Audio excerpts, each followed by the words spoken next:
Okay, so look at this man. Ladies and gentlemen, this is one big mayor. He's obsessed with being gigantic. He even has a vanity plate to celebrate. Why am I talking about him? Well, he's the first piece of a massive, absolutely disgusting and unhinged puzzle I've been piecing together. The puzzle that is hidden within, cloudy with a chance of meatballs.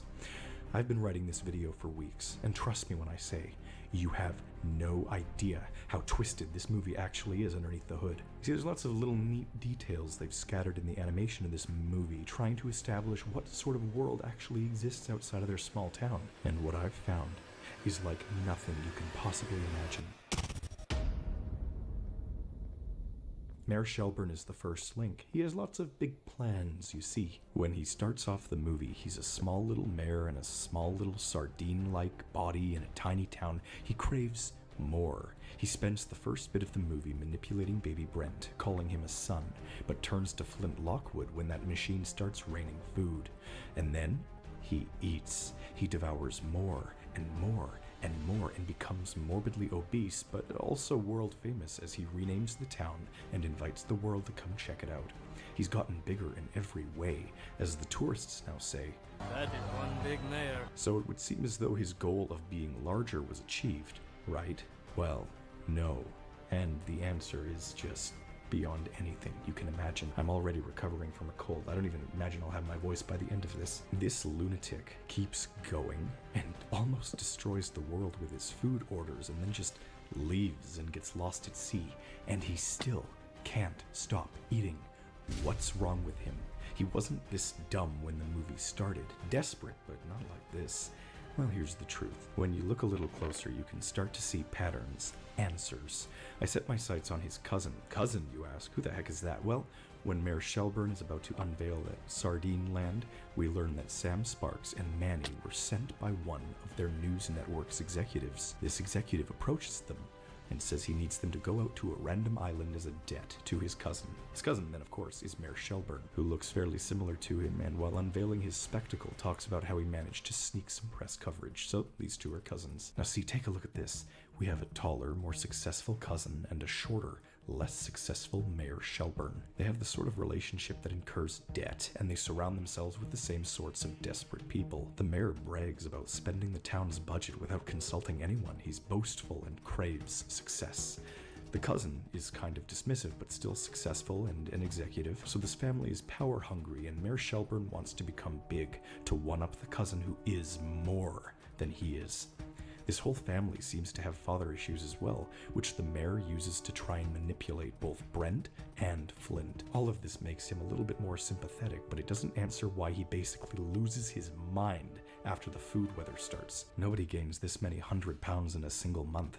Nobody. Except Mayor Shelburne, apparently. They do make sure to very clearly state the time scale of things. It is one single month. Only a superhuman could undergo that sort of metabolism, but then it hit me. The whole plot is basically explaining it to us. The food is mutated. The food is doing this, not because he's just eating constantly, but because he's eating so much of this food in particular.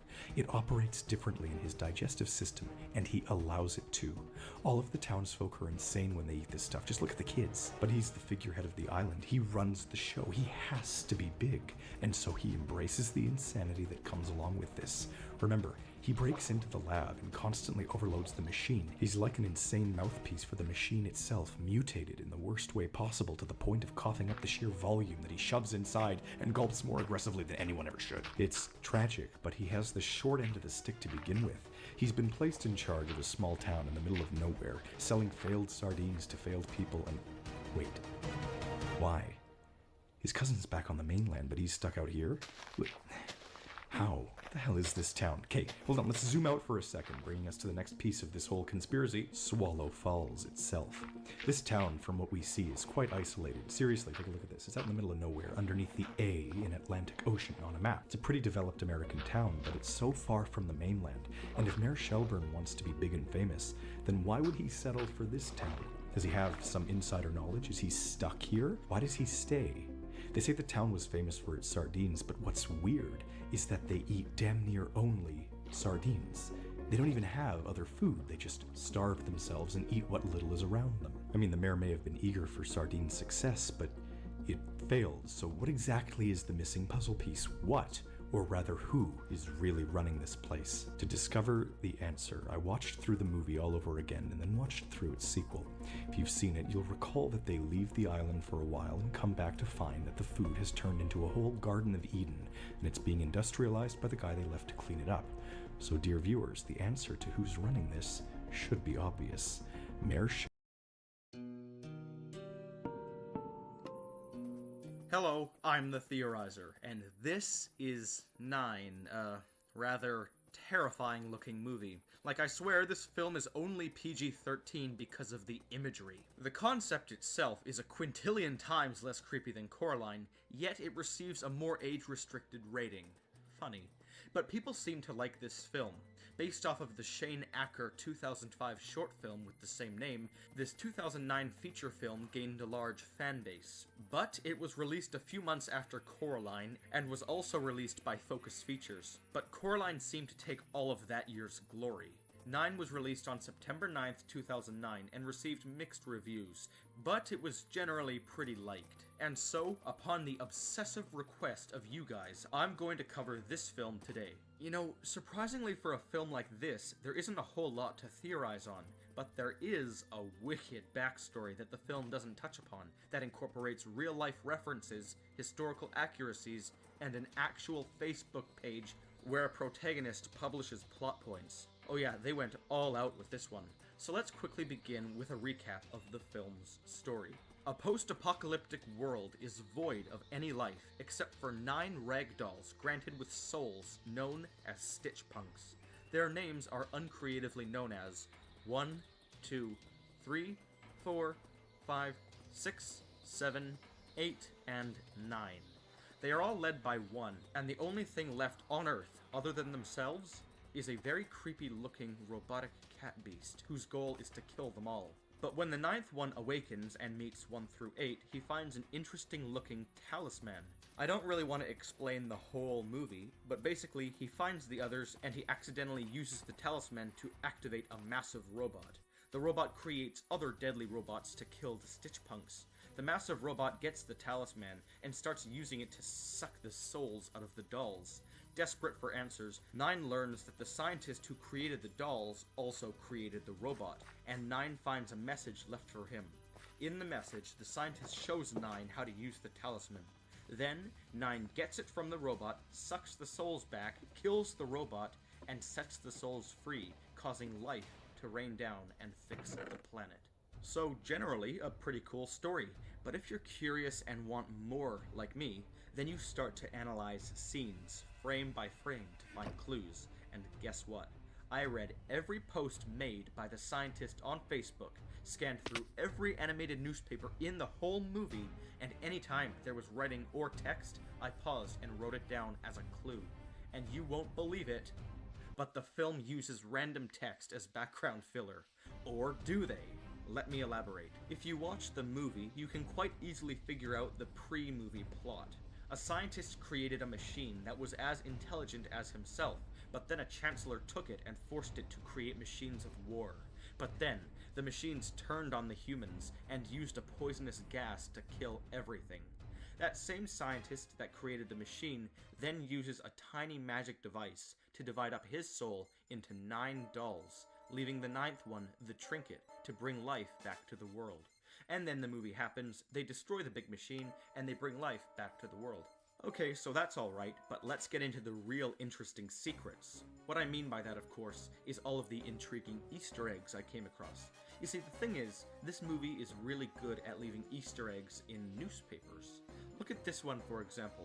Oh, and sorry about the quality, but my Mac won't let me screenshot the film, so I had to take an actual picture. But upon close inspection, this newspaper is discussing No Burn, the new and improved fire retardant. They talk about how if you apply No Burn to any interior fabric, it will stop a fire from spreading.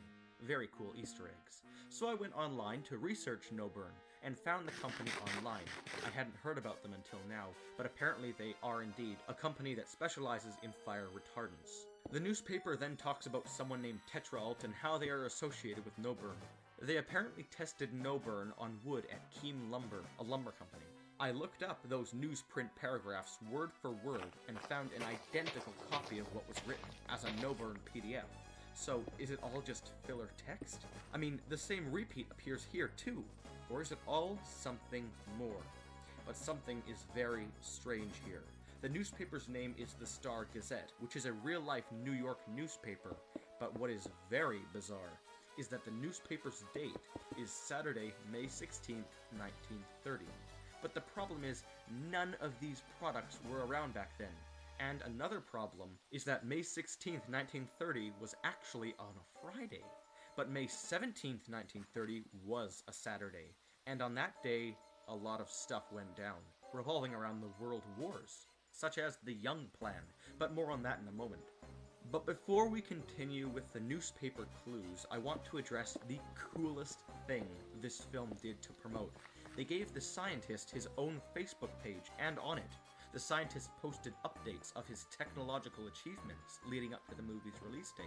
So cool! And all of his posts revealed even more about the story before the movie, more about the machine, more about the Chancellor, and more about the Stitch Punks. He also talks about the Great World War, a raging war that lasted 10 years. He discusses over the course of 70 posts the full pre-story timeline of 9. And yes, I read every single post. It goes like this. A scientist likes working on interesting machinery. He is appointed by a country's chancellor to go through with creating an artificially intelligent machine that he is calling BRAIN, or Binary Reactive Artificially Intelligent Neural Circuit. After many posts where he talks about the deadlines and developmental progress, he explains how the Chancellor is allowing him to share some of his research to Facebook. So he shares some concept art for his machine. He then begins to talk about how he has dreams of alchemy symbols, but he just dismisses it as something he read. He then touches up his project to show the Chancellor. During this time, he also researches the elemental symbols he envisioned. Those specific symbols were related to intellectual transfer, something perfect for his machine. He wonders why his brain suddenly thought of those symbols right at the time of need, but he yet again dismisses it. Then the Chancellor arrives to check up on the machine's progress. He was furious to find that the machine was not yet working, and he threatened to cut the funding for the project if the scientist didn't hurry up. The scientist checked alchemy books for more answers. He tried new methods to speed up production, and then, over a week later, the Chancellor meets with him again, this time pleased with the progress. The machine reaches out to shake his hand, and the Chancellor smirks approvingly. The scientist is happy and continues his production. He then constantly posts a link to his laboratory, which is basically just the 9 website. Unfortunately, as of right now, it's inaccessible, and I have to keep using Facebook clues. Anyways, the scientist goes on about how he used to be a toy maker, and now that he's a scientist, he's actually a bit afraid of what technology can do. At one point, he even leaves his machine alone, and it starts tinkering with little tools to create itself a new limb. The scientist continues production still. The Chancellor starts putting up war propaganda posters all over town, but then an anti-technology group called the Rebels starts defacing the posters, saying things like resist, targeting the Chancellor, the machine, and the scientist. What happened next was protesting riots, arrests, and injuries, as well as a concerned scientist just trying to help. The scientist then completes Brain, and only final testing remains. But then, without any warning, the Chancellor's men storm into the scientist's lab and steal Brain for the Chancellor's own testing. The scientist says that they do not know what they are messing with, but they don't listen. Later, they take the scientist from his lab and confiscate several vital documents. The Chancellor is doing something much bigger and more dangerous than he thinks. Then newspapers and posters go out, advertising the fabrication machine, a machine that will create new machines in its own image. The scientist is now fiercely worried. He then admits that the way he gave the machine artificial intelligence was by using those alchemy symbols to transfer his own intellect into the robot. But the robot isn't meant to feel empathy or logic, so this is all bad news. Protests are increasing.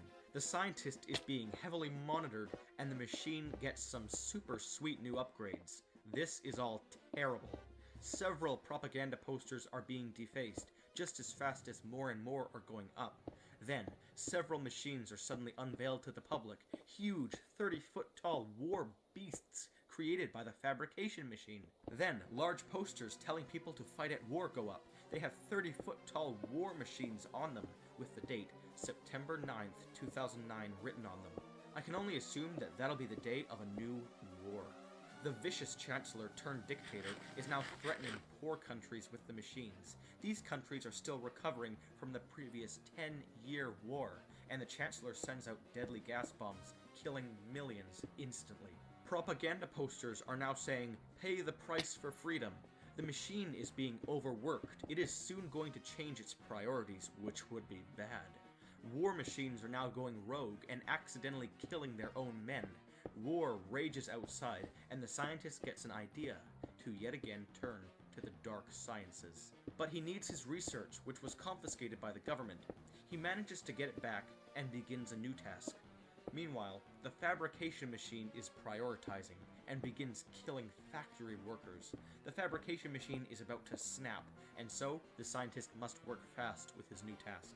The machine is now killing everybody in the city, and the scientist blames himself, but he shouldn't be. The chancellor makes a public message, and in it blames everybody but himself. And finally, the scientist successfully alters the device he used to transfer his intelligence, turning it into a little talisman infused with the alchemic symbols. Brain is multiplying his creations, and so the scientist now begins to use the talisman. After intense amounts of work, the scientist uses the talisman to take a portion of his soul and infuse it into a tiny doll.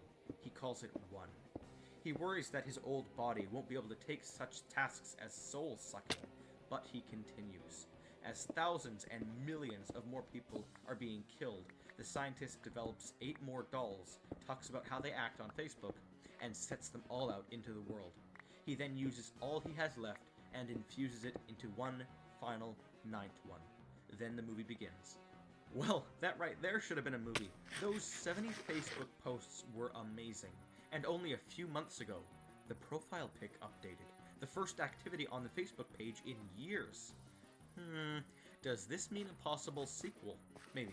But for now, I need to know, when and where does this all take place? We can accurately assume that the Great World War they are referring to is World War I, if the movie does take place in 1930. But in this universe, World War I lasted 10 years. Then, beginning in 1930, was the age of the machines. If these newspaper dates aren't filler, then this film takes place in 1930. However, the propaganda posters advertised 999, and the scientist's Facebook page posts were directly posted on specific dates. So does it take place in 1930 or 2009? Let's come back to that in a moment. So let's start with where. Now this part was fun. If your kind of fun is hours of historical research. Ugh, the frustration. Let's do this for 2009 and 1930. If we look at the countries that are European dictatorships in both eras, our list of possible countries are as follows. If it takes place in 2009, it could be Belarus. That's it. As far as I know, and as far as my research went, the only European country that still follows dictatorship is Belarus. Belarus has literally been called Europe's last dictatorship by many historians and journalists, so that was easy. But over on the 1930 side, the research becomes more difficult. But I managed. In 1930, Germany, Italy, Spain, Russia, Austria, Greece, Poland, and Portugal were all dictatorships. So there we have it. But it's not enough. We need more narrowing down. Well, we know that the country has a chancellor.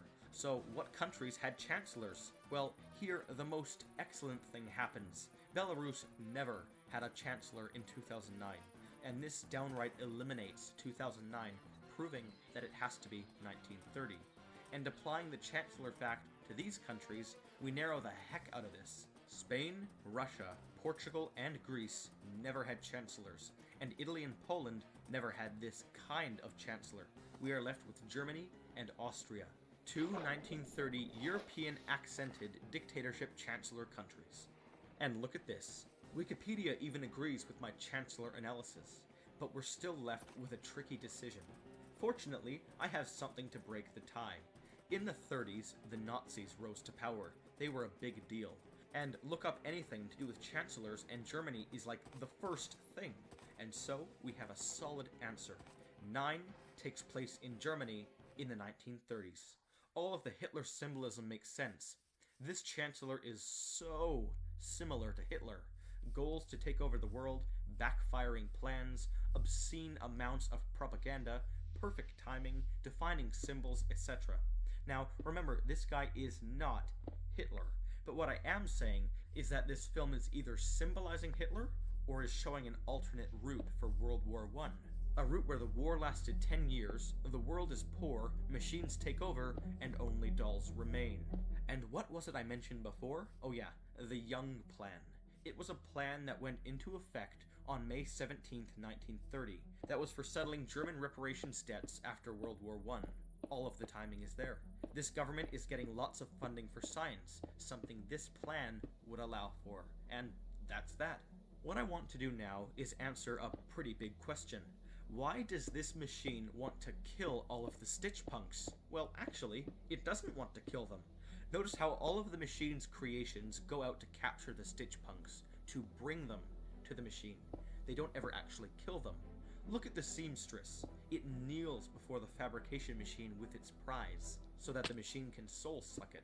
The machine first wakes up when it sucks up 2's soul, so my thoughts are, it needs a soul to live. That's why it wants the dolls. They are the scientist's soul, he is the scientist's brain. When 9 sucks all of the Stitch Punks out of this fabrication machine, it blows up and dies. It needs a soul to live. I guess if you really think about it, technically, if the fabrication machine has the scientist's intellect and his fully recombined soul, he would be the scientist, and that is a huge revelation. 9 was whatever was left of this guy's soul, or in other words, the rest of him. A lot of him. Everything else the scientist had. And so, if this machine got a hold of 9, it would all be over, as 9 has the most soul. 2 talks about the extraordinary amount of thought that went into 9's design. After all, this was the scientist. So that's pretty cool, but I do want to bring up another point. I tried doing something very tedious, but didn't get too far. I tried translating this book and all of the alchemy symbols inside of it. And looking at it, there was just too much to do, and some of the symbols weren't even real, so it was just a pointless quest. I'm sure I could learn much more about this if I could just read it, but for now, I'm stuck. Maybe in the future I will return to translating it once more. And that was all I figured out. The date, place, motives, connections, and Easter eggs. Now here is the full story, start to finish. Okay, here we go. A 1900s German toy maker is unsatisfied with his job and wants to apply his knowledge to bigger and better things. He quits his job to pursue science. During his time as a scientist, a 10-year-long world war rages, making all countries poor afterwards. Slowly, the world recovers, with Germany in the lead. Later, as a scientist, the man tinkers with machinery and even artificial intelligence. He begins to create an AI machine. In 1930, Germany's vicious, war-crazy chancellor funds his work for receiving its benefits in return. The Young Plan may even assist this. But the Chancellor gets impatient and angry. To speed up the progress, the scientist uses alchemy witchcraft to transfer his knowledge into the machine. The Chancellor is pleased and confiscates his work for his cruel needs. He forces the robot to build machines of war, and he then uses them to get revenge on the very poor countries in a similar way that Hitler retaliated. Unaware of the catastrophic repercussions of AI, the Chancellor continued until the machine snapped. It began destroying everyone alive with deadly gas until only the scientist remained. To keep life going, he resorts to the dark arts one final time to split up his soul into 9 Stitch Punks. He lets them all go and dies.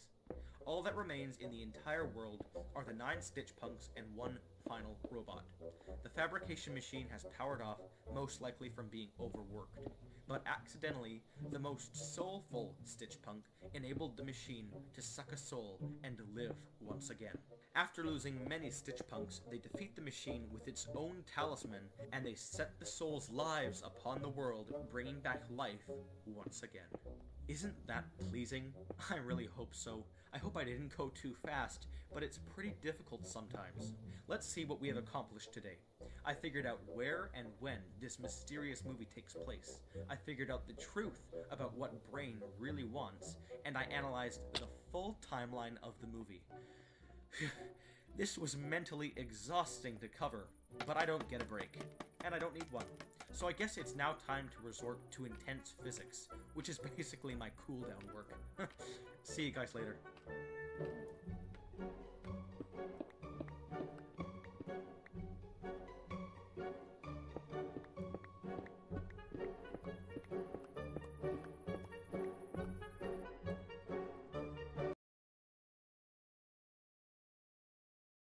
One of the scariest analog horror series on the entire internet has finally returned. Yeah, we've received a new broadcast from Local 58, and the monster we see in it is going to break this series wide open. Be careful, loyal theorists, because it's looking right at you.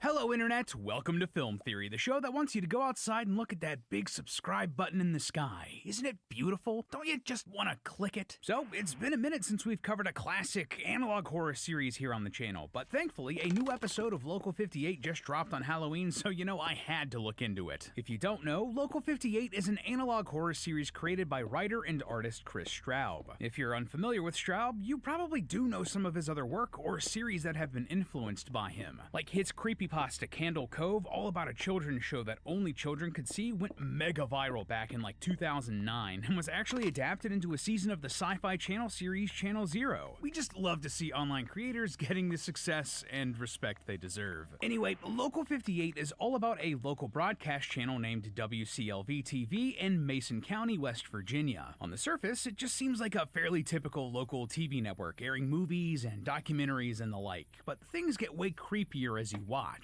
Some of their shows are outright disturbing, while others seem to get hijacked or altered by some unknown force. It's classic horror stuff with really compelling ideas and scares, so much so that it's been a favorite of internet theorists for years now. Matt actually did a couple theories on it ages ago, and tons of work has been done over on the Local 58 subreddit and on websites like GameDetectives.net. Shoutouts to both of those communities, they've been invaluable resources for us. And really, they've both been necessary. Local 58 has one of the deepest mysteries of any analog horror series we've ever covered. But now, with the release of these latest videos, I believe we may have a much better idea of what's going on in this series. Yeah, by diving into a lot of the older writings from its creator and looking at the inspirations behind the new Local 58 videos, we can crack this storyline wide open. Spoiler alert, there's an alternate dimension bleeding into our own, and that could mean the end of the world. Don't you dare turn that dial, loyal theorists. We're tuning in. So I think the best thing for us to do here is catch everybody up on Local 58 since it's been a few years since we've covered it. Well, long story short, as mentioned above, Local 58 is a series about a local broadcast channel, WCLV-TV, located in Mason County, West Virginia. On the surface, it seems like your typical broadcast TV network with movies and documentaries and kids cartoons, but things quickly turn creepy. Some content aired on Local 58 is disturbing. The station is hijacked by other messages, or programming is altered by some unknown force. Some big examples: in the video, You Are on the Fastest Available Route, we see a dash cam of a driver that's lured into the woods by a glitching GPS before encountering some sort of monster. In Show for Children, we see an animated skeleton come across several open graves with monstrous bodies inside before he himself dies. While in Contingency, we see a public service announcement instructing viewers to, unalive themselves. Some of the videos also call out phone numbers and websites, leading to an ARG which built upon these creepy mysteries. But a running theme we noticed throughout the entire series was the moon. Sometimes, the moon is depicted as a creepy monster looking over the earth and ends up killing that previously described cute cartoon skeleton. In others, viewers are encouraged to look outside and up at the moon, though we hear screaming in the distance suggesting that it isn't a pleasant experience.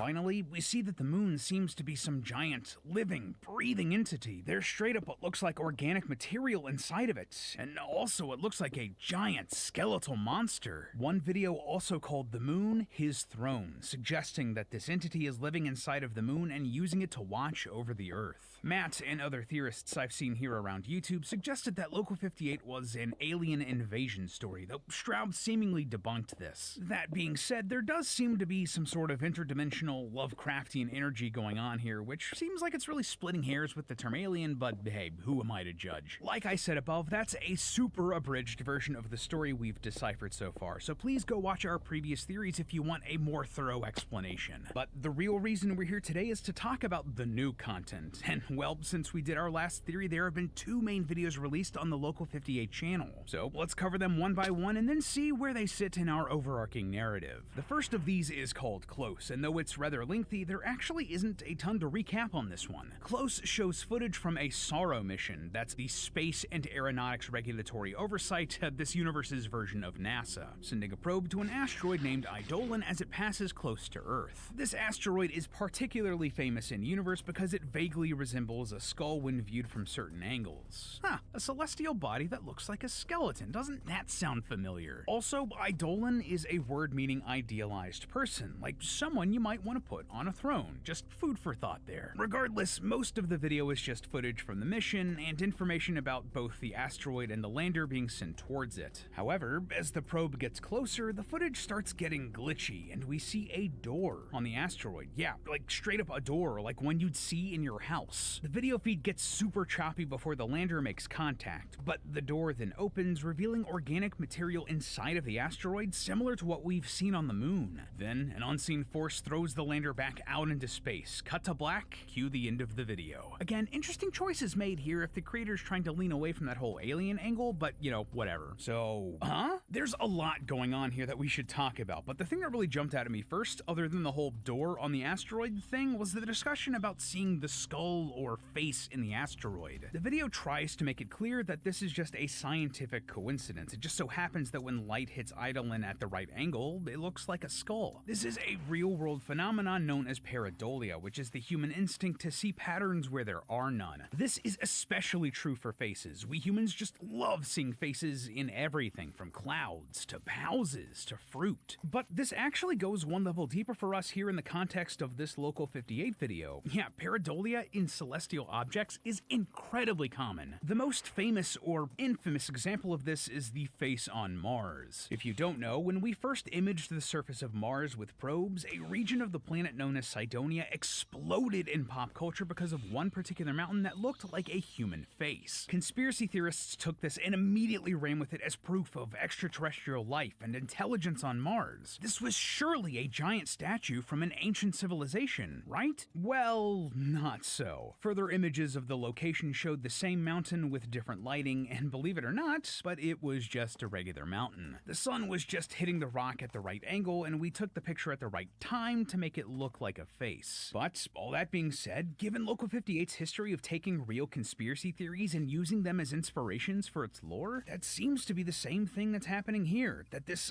Eidolon asteroid actually is evidence of some sort of ancient Lovecraftian entity or civilization, one that made something inside of this asteroid. Really lines up well with what we've seen from the rest of the series with the whole moon entity, doesn't it? It could also line up with other conspiracy theories about asteroids and meteorites. Particularly, the one I'm thinking about is from 2017, when the first interstellar object that we've ever detected passed through the solar system. This was an asteroid named Oumuamua, and from our best guess, this thing was, well, it was just plain weird. Like, seriously, there are entire 30+ minute documentaries here on YouTube about this thing, but what you need to know for our purposes here today, Oumuamua came from outside of the solar system, approached the inner solar system between the Earth and the Sun, slingshotted around our star, and then left the solar system. But you know what was really weird? It got faster and faster as it left. That is not supposed to happen, and though there are some potential natural explanations, we're not exactly sure how or why it did that. Conspiracy theorists, of course, jumped on this and threw out some wild speculation, like maybe this this thing was an alien probe that came to check in on our solar system before leaving to report back to its alien overlords. Maybe that's why it sped up as it left. It was using some sort of propellant to leave the solar system. Honestly, to me, in the real world, that science seems like a bit of a stretch. But that could have been the inspiration for something similar happening here with Eidolon and Local 58. There do seem to be some legitimate otherworldly entities on board this thing since they threw the lander off of the asteroid, so maybe this is some sort of scout keeping a watchful eye on the Earth and the rest of the solar system as the invasion continues. I mean, the skull face is even like facing towards us, looking at Earth. It just makes sense. The second video is Night Walk, a documentary in the style of an old Twilight Zone or Unsolved Mysteries episode about local urban legends. This one covers The Woman in Profile, a mysterious ghost story first reported in 1961 when police were investigating the murder of a student at the local Maple Grove University in Icker Falls, West Virginia. Witnesses described a woman in the university courtyard staring intently into the sky, but she faded back into the shadows and disappeared when approached. Since this point, there have been over 24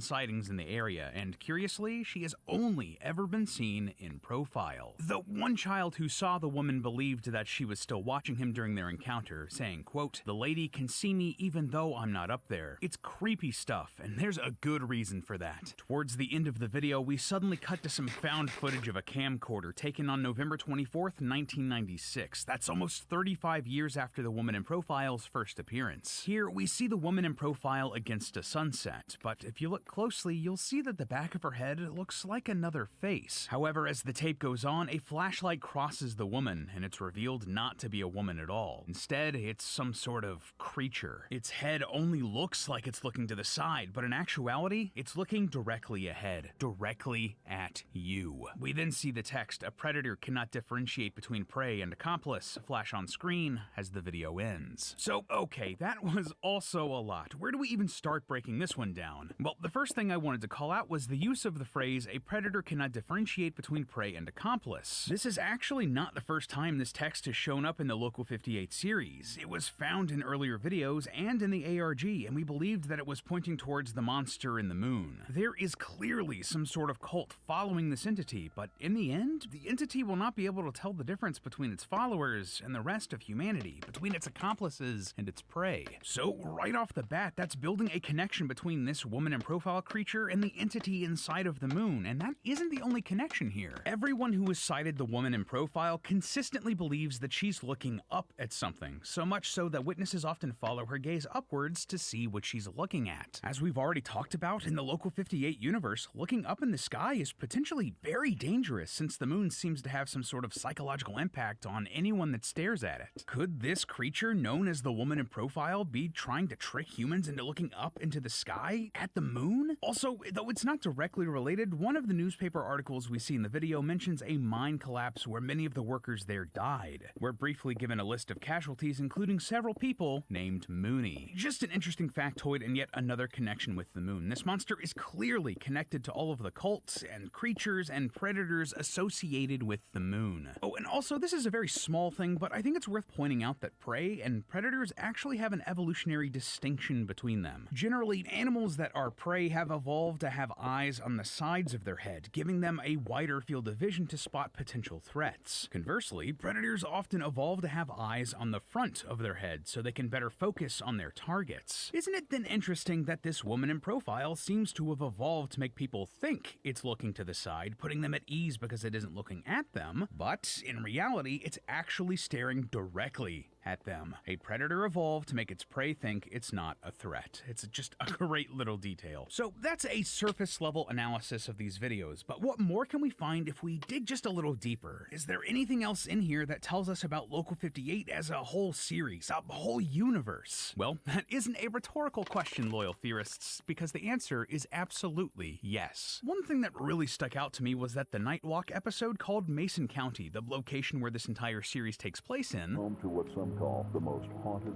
cities in America.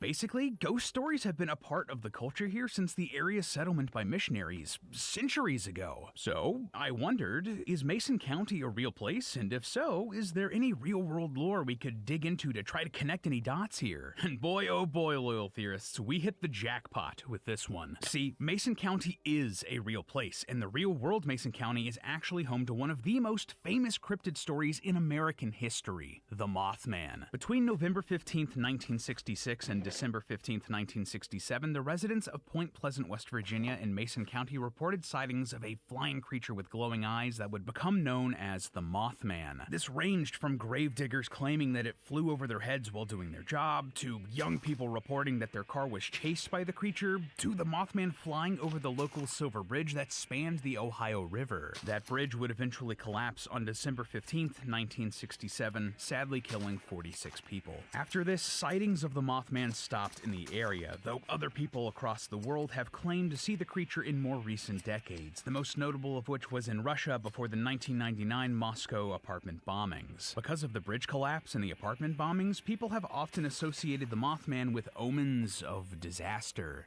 As someone with a genuine passion for cryptids and cryptozoology, I freaking love the Mothman. Anyway, the fact that the Mothman started appearing at roughly the same time as the woman in profile and in the exact same part of the United States cannot be a coincidence. That is a very specific time frame and a very specific place, down to the same county. That's more than just a little inspiration, and why I believe we can learn a lot about the monsters here in Local 58 from the extended Mothman legend. And that might help us crack exactly what's going on here in this series. For example, the Mothman folklore is often paired with another urban legend of a mysterious man named Indrid Cold. This was an uncanny-looking man with a freakish smile that appeared around the same time and place as the Mothman in West Virginia. The prominent belief amongst conspiracy theorists was that he was some sort of man in black, or some sort of alien or extra-dimensional being in human form. Again, that would fit with a lot of the themes present here in Local 58, of humanity being infiltrated by these otherworldly beings. So, what else can we find here in that Mothman legend? Well, one of the more popular interpretations of the folklore comes from the Mothman prophecies. This was a book profiling the sightings that was later adapted into a movie with the same name. This version of the creature was said to be a being from another dimension that manifested into our reality. What if something similar is going on here in Local 58? It borrows so much from this folklore already, it's not a stretch to suggest that the inspiration went that far too. And what's more, it also wouldn't be the first time that Straub has played with that idea in his writings. In one of his earlier works called The Hirsch Camera, Straub describes a mysterious camera at a museum in Acre Falls, West Virginia, which used a unique process to create color photography. On display with it are 12 pictures, including a local town square, natural environments, and a girl who isn't looking at the camera.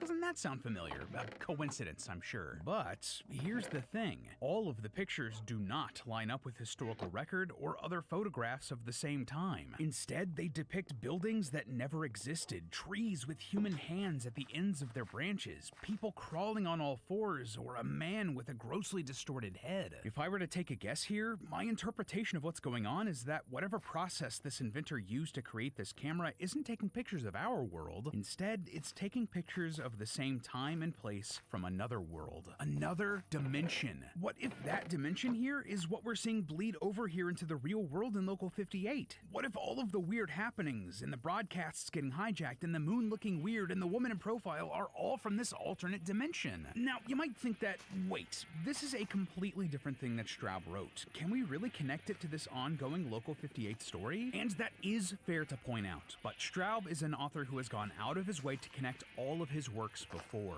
Remember at the top of the episode when I talked about Candle Cove, that creepypasta that Straub wrote back in the day that was so popular and influential that was adapted into a Sci-Fi Channel series? Well, that creepypasta mentions that Candle Cove aired on Channel 58, and Straub has confirmed that this is the same channel as Local 58. Its official name, WCLV-TV, is even a reference to Candle Cove, so it's entirely reasonable to assume that other works like the Hirsch Camera could also be connected too. And even more importantly for us, the Hirsch Camera and all of its photography was created in Acre Falls, a fictional location created by Straub and one of the towns directly serviced by Local 58.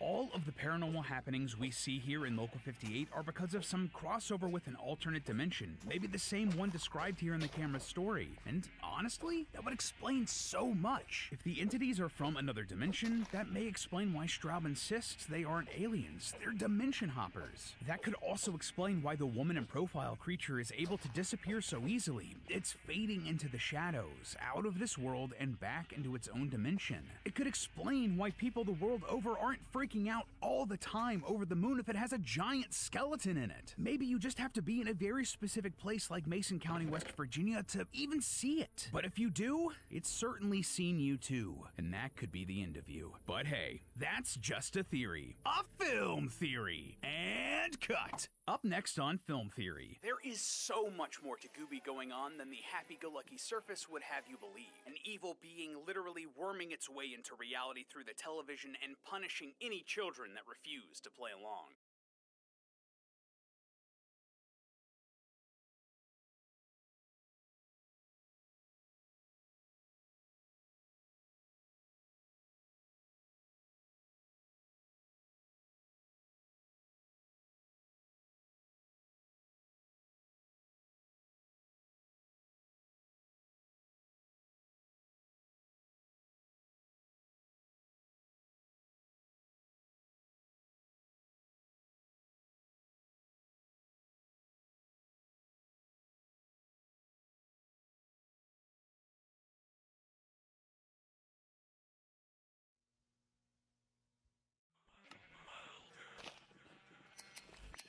What's beyond the backrooms?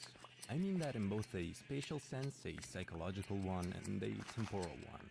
What lies behind those walls? How does it relate to our perception of horror? And what's going to be the next big thing that follows? In all senses, where do we go from here? It might sound like an inane question, but bear with me here. I think that this giant phenomenon of the backrooms and, in general, our big fascination with liminal spaces create a very interesting lens through which we can analyze the evolution of horror media and, more broadly, of how that which scares us has evolved through time. At the risk of spoiling this whole video and dumbing down my reasoning, I'll try to give you the gist right now. What used to scare people in the past is usually not too effective today. Duh. There are many reasons for this. Two big ones I'll be discussing are the evolution of technology, and in this sense also the way that the media we consume becomes increasingly more immersive, but also just the fact that some things stop being spooky as culture historically changes. Just think about something like superstition. Two very wide and relatively recent approaches we can identify in horror that have evolved in order to adapt to the times and to our changing tastes are the striving for the exploration of what I'll call the absolute exterior and the absolute interior, which in this video will respectively mainly be represented by outer space and our own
And lots of us, we love these people, right? We elevate these people. We think, oh, I want to be like this. Those people wind up in my office too. These are the people who are burnt out. These are the people who will also have imposter syndrome. These are the people who, despite sweat and toil, and they work really hard, and if you guys look in the world today, you may notice that some very, very wealthy and successful people do not appear to be happy, content, or decent human beings, right? Shocking. So this is becoming a huge problem because we're seeing an increase in the rates of diagnosis of things like mood disorders, like major depressive disorder, but we're also seeing a spike in symptom severity. So not only are more people depressed than they've ever been that we're aware of, but the severity of depression seems to be on the rise. The bigger problem, though, is that our treatments for depression don't appear to be working, and that's what today's video is about. Understanding that not all kinds of depression are the same. And furthermore, we're going to dive into this concept of existential depression, which is really, really scary in a lot of ways because it doesn't fit the mold of what we think of as depression. So let's start by understanding a couple of evolutions recently that we've discovered in psychiatry. So a lot of people think that depression is caused by a chemical imbalance of serotonin. And if we improve someone's serotonin transmission by giving people antidepressants, it'll work great, right? So we'll basically be able to treat it. But there was a really interesting paper that came out in 2022 that basically found the main areas of serotonin research provide no consistent evidence of there being an association between serotonin and depression, and no support for the hypothesis that depression is caused by lower serotonin activity or concentrations, okay? So this is still somewhat up for debate. I think that a lot of treatments involving serotonin do help people with depression. But I think that this idea that there's depression is caused by just a chemical imbalance, that if we correct the chemical imbalance, everything will be fine, that's not entirely true. So in my experience as a psychiatrist, about 1/3 of patients who are depressed will benefit substantially from an antidepressant medication.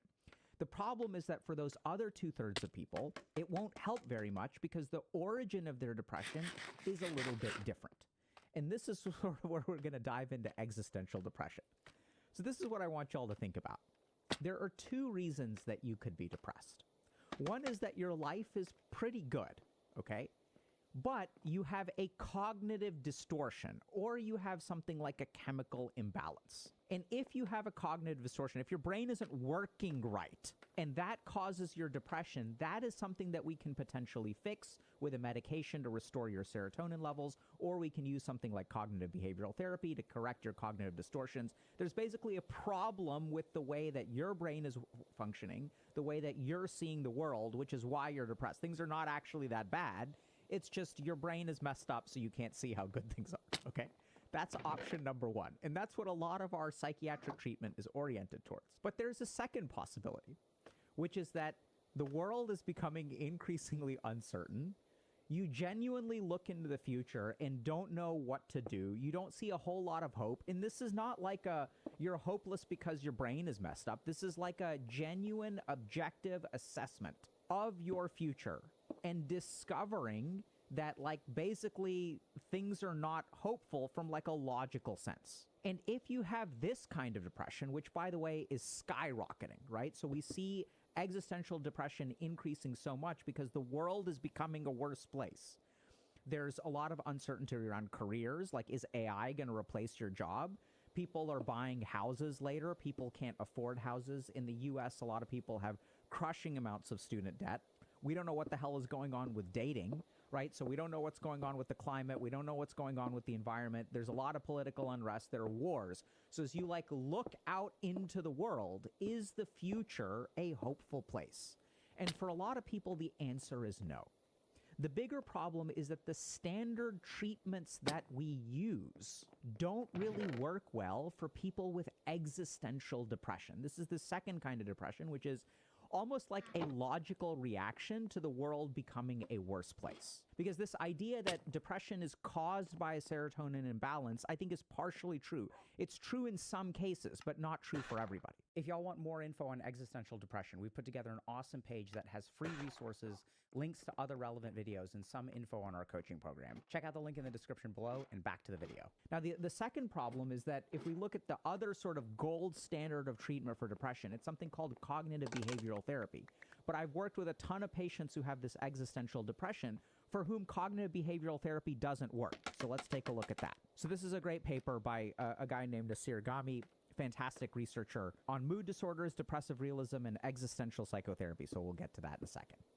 So the second gold standard of treatment for mood disorders and depression is CBT, right? So this is the cognitive behavioral model. A lot of people have heard of cognitive behavioral therapy. It holds that a major psychological mechanism behind clinical depression is the tendency of patients to distort reality through inaccurate cognitive mindsets. Okay, so basically, the idea behind CBT is that your brain or your mind's ability to see reality is distorted by cognitive bias. Things are not actually as bad as you thought they were. And if we can correct those cognitive distortions, then your depression will go away. And CBT works well for many people. But there are more and more patients who I've worked with. A lot of these people end up in my office because they're looking for a different sort of approach because CBT doesn't work for them. Their cognitive distortions, they don't have a whole lot of cognitive distortions. In fact, what is going on is actually way scarier, which is something called the depressive realism model. Many clinicians are unaware of the presence of a completely opposite model of depression called depressive realism. What depressive realism basically shows is that those who had some depressive symptoms based on self-report rating scales were more accurate than those without depressive symptoms in correctly attributing errors to themselves as opposed to random errors beyond their control. Conversely, the normal non-depressed subjects had a sense of greater control than they actually possessed. Okay? So what does this mean? So if you look at studies, and we have a great whole video about logic and depression. If you look at studies on people who are depressed, it turns out that on the one hand, there are some people who have cognitive distortions, but on the other hand, people who are depressed are actually more accurate judges of reality than non-depressed people. The default state of existence, if you're a human, is to be cognitively biased in your own favor. This is why people do things like buy lottery tickets, right? So their ability to actually assess what their odds of winning are really, really poor. Like, everyone thinks they're better than average.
But there's this group of people who are depressive realists who are better, accurate judges of reality. So now here's the situation.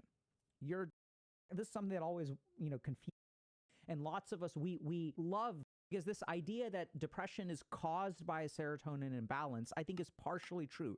It's true in some cases, but not true for everybody. If y'all want more info on existential depression, we've put together an awesome page that has free resources, links to other relevant videos, and some info on our coaching program. Check out the link in the description below, and back to the video. Now, the second problem is that if we look at the other sort of gold standard of treatment for depression, it's something called cognitive behavioral therapy.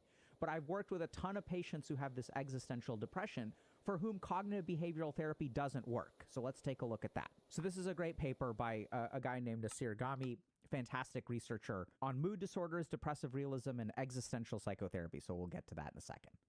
So The second gold standard of treatment for mood disorders and depression is CBT, right? So this is the cognitive behavioral model. A lot of people have heard of cognitive behavioral therapy. It holds that a major psychological mechanism behind clinical depression is the tendency of patients to distort reality through inaccurate cognitive mindsets. Okay, so basically, the idea behind CBT is that your brain or your mind's ability to see reality is distorted by cognitive bias. Things are not actually as bad as you thought they were. And if we can correct those cognitive distortions, then your depression will go away. And CBT works well for many people. But there are more and more patients who I've worked with. A lot of these people end up in my office because they're looking for a different sort of approach because CBT doesn't work for them. Their cognitive distortions, they don't have a whole lot of cognitive distortions. In fact, what is going on is actually way scarier, which is something called the depressive realism model. Many clinicians are unaware of the presence of a completely opposite of model of depression called depressive realism. What depressive realism basically shows is that those who had some depressive symptoms based on self-report rating scales were more accurate than those without depressive symptoms in correctly attributing errors to themselves as opposed to random errors beyond their control. Conversely, the normal non-depressed subjects had a sense of greater control than they actually possessed. Okay? So what does this mean? So if you look at studies, and we have a great whole video about logic and depression. If you look at studies on people who are depressed, it turns out that on the one hand, there are some people who have cognitive distortions, but on the other hand, people who are depressed are actually more accurate judges of reality than non-depressed people. The default state of existence, if you're a human, is to be cognitively biased in your own favor. This is why people do things like buy lottery tickets, right? So their ability to actually assess what their odds of winning are really, really poor. Like, everyone thinks they're better than average. But there's this group of people who are depressive realists who are better, accurate judges of reality. So now here's the situation. You're depressed. Now, you may be looking out into the future, and there are a couple of different options. So you see the world as bleak in front of you, okay? So option number one is that you have a chemical imbalance in your brain. You can start an antidepressant, take an SSRI, boost your serotonin levels, and I'd say 1 out of 3 people benefits a lot from that, okay? Second option that you've got is you can do cognitive behavioral therapy, but maybe your brain isn't actually like messed up. Maybe you're not actually having cognitive distortions. Maybe you are an accurate judge of your bleak future, and you are depressed as a result of that.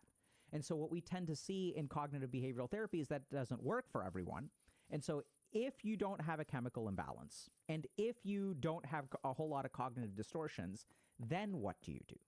This is where we enter into a discussion of existential depression. Now, today's video is going to be a little bit more detailed and a little bit more abstract, where if you have existential depression, you're probably a little bit philosophical. So hopefully you'll appreciate this, but this is actually what we really need to look at, right? So we need to take this sort of philosophical approach to understanding what is life, who are you, how do these two things relate to each other?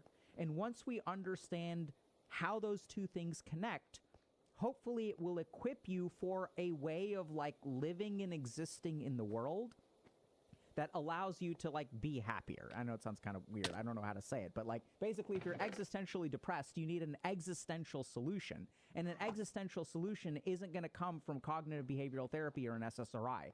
It's going to come from fucking like philosophically sitting down and looking at your life and really trying to understand like what the hell is going on here. And the cool thing is if we understand a couple of principles, then we'll sort of help ourselves move in the right direction, okay? So if you fall into this third camp, this camp where you're looking into the future and things are genuinely bleak, how do we approach this? So we're going to approach it a little bit like philosophically, right? So you're existentially depressed, which means that like you're a thinker and you think about life and you think about the meaning of life and you think, oh, there's like no meaning in life, and like, fair enough, okay? So we're going to like approach things from that angle. This isn't as simple as neurotransmitters and serotonin and things like that. But the good news is that there's been a lot of work that's a little bit older that's been done. So this is what I thought was really interesting. So in the explosion of neuroscience, we've sort of lost sight of these like big picture philosophical approaches to the meaning of life and how to exist as a human. And so it's really interesting because the more that I try to help people with existential depression, I find that some of these older approaches where human beings were grappling with this stuff in the 40s, before science was very sophisticated. There's a lot of really great stuff there. And as we dig into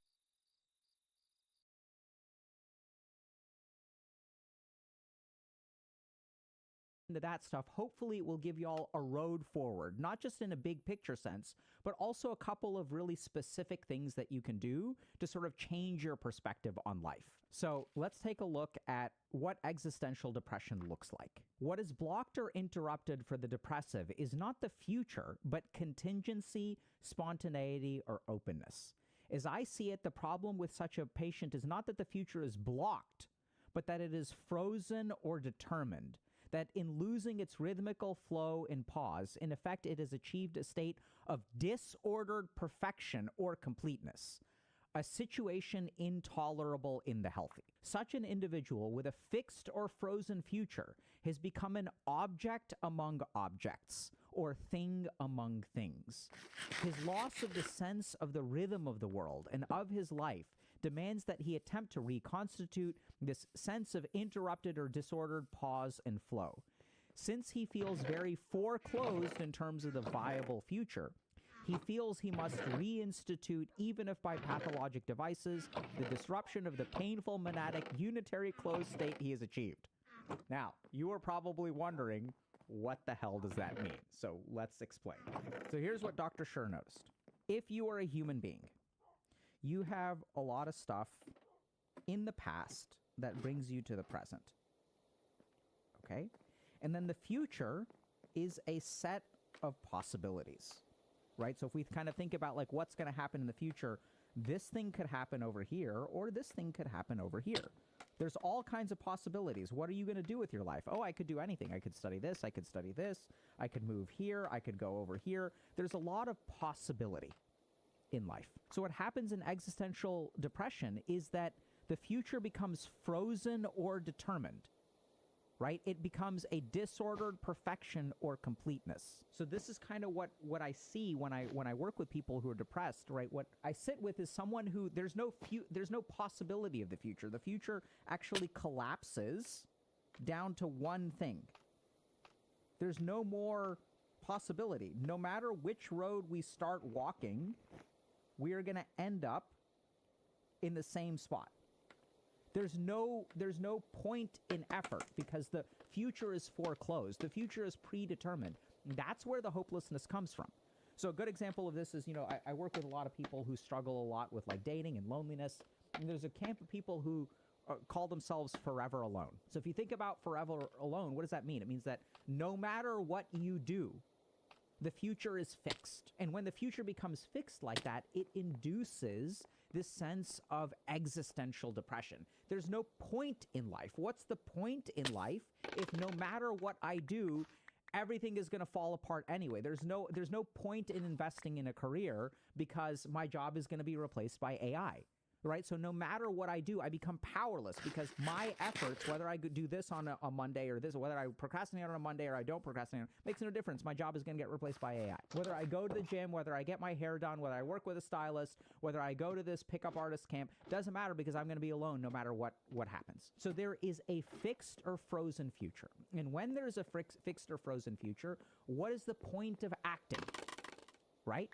What's the point? This is why people with existential depression struggle day in and day out to find a meaning, to find a purpose, to find a point. It's like I go on existing in this world. I become an object among objects, a thing among things. Life has no zest. It has no possibility. It has no excitement. As the depressive initiates his descent to Avernus, he begins by feeling bad, that is, dysrhythmic, out of phase, and anxious.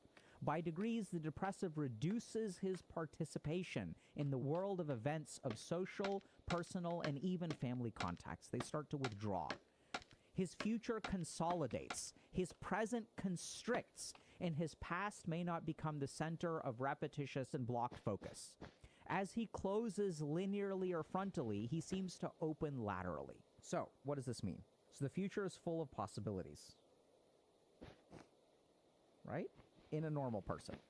But as you become depressed, right, your future consolidates. no matter what you do, you end up in the same spot. There's no point. So now, if there's no point to you doing anything, you stop moving in this direction, right? This is a forward. If we look at this as the x-axis, and this is progress. So what ends up happening with people who are existentially depressed is that they move laterally. They start moving in this direction. Now, what does lateral movement mean? That means that after you act, here's you, here's action, you end up in the same place that you were before. Right? There's no sense of progress in your actions. So what does this look like? Well, gee, I wonder, can y'all envision anything that a lot of people are doing in the world today that constitutes lateral movement? Can y'all envision anything that people are doing where at the end of the day, when they've spent a whole day doing this, they have not moved forward a single step in life?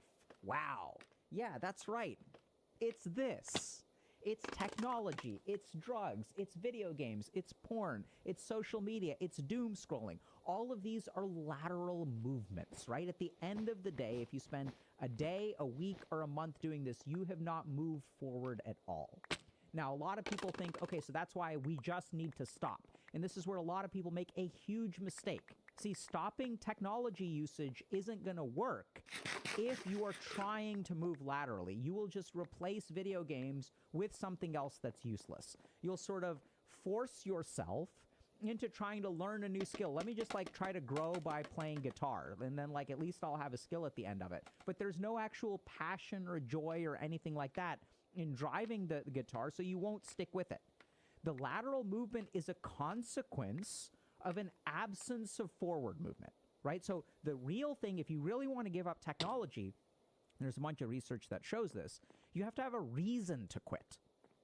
Otherwise, you'll just replace it with something else. So one other thing that I want to talk about in terms of existential depression, which is this sense of profound desperation.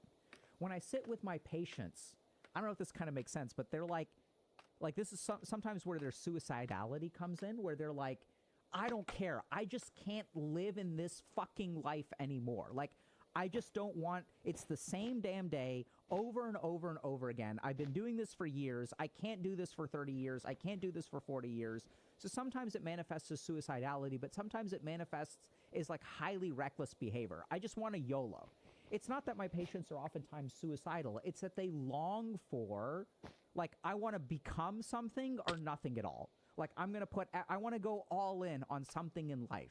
There's this fascination and love for YOLO, right? You only live once. I want to fucking live, even if it comes with negative consequences. And I think Dr. Schur described this incredibly well. The depressive desperately wishes to break the sense of hyperstructuring, the preordination toward inevitable catastrophe that gives the sense or actual loss of self. His problem is how to stop this inexorable, ineluctant flow. He feels encased in amber, and he must break out. In his lateralizing, he attempts by uncloturing, namely by breaking the rhythmic flow coherently in some magical way, unfix, defreeze his linear progression. So, I know that that's quite verbose, so I'm going to try to illustrate that too, okay? So this is what happens. Here's you. And no matter what you do, you end up in the same place. So what do you need to do? You're encased in amber, right? So the main thing is you have to break out of this. You need to shatter this pattern. You need to do something drastic because right now you're not really moving anywhere. You're just lateralizing. Forward momentum ends up in somewhere that you can't really control.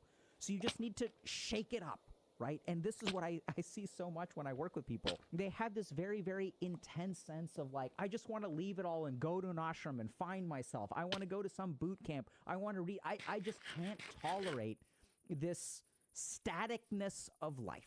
This is what existential depression is. In order to have meaning in life, what we need is we need a past to come into our present, and then we need our present actions to help us build a future. And the future should be full of possibilities. This is why people get addicted to video games, and all of these apps now have gamification. Why? because we are so empty with our sense of progress and forward momentum in life that all of these apps have figured out if we give someone XP and leveling up, and if we give them some sense of grinding towards something, then that scratches that itch of existential depression. In existential depression, you want to be moving forward, but you don't know how to move forward. That's why we will grind video games for 10,000 hours. I want y'all to think about this for a second. Every day you play a video game, it's not even that much fun.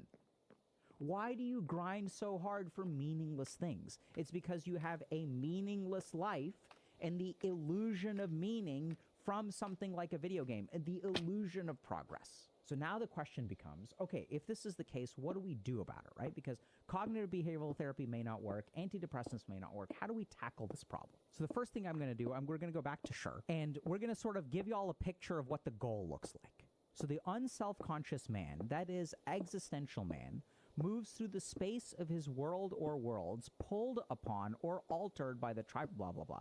He is deeply involved in a future-oriented apprehending of the particulars of existence. He participates, he takes in, he gives out, and in all of this, he maintains a certain pace, a certain rhythm, a certain flow. There is a flow to life, a movement to it, which is interrupted in its timing or in its direction. So this is the key thing. I know that Dr. Schur likes to use a lot of complex words, but here's the key thing. So if we look at life, life has a flow to it. It has a rhythm. It has an exchange, right? So I have good days and I have bad.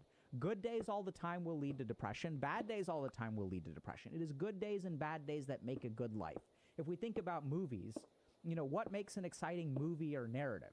When the good guy is just dumpstering all of the enemies with like one attack, like One Punch Man. I mean, One Punch Man is pretty good, but whatever. Most of the time, like in order for a game to be fun or a movie to be entertaining, the good guy has to lose and then he has to win at the end, right? There has to be some sense of tension. There has to be some degree of uncertainty in life.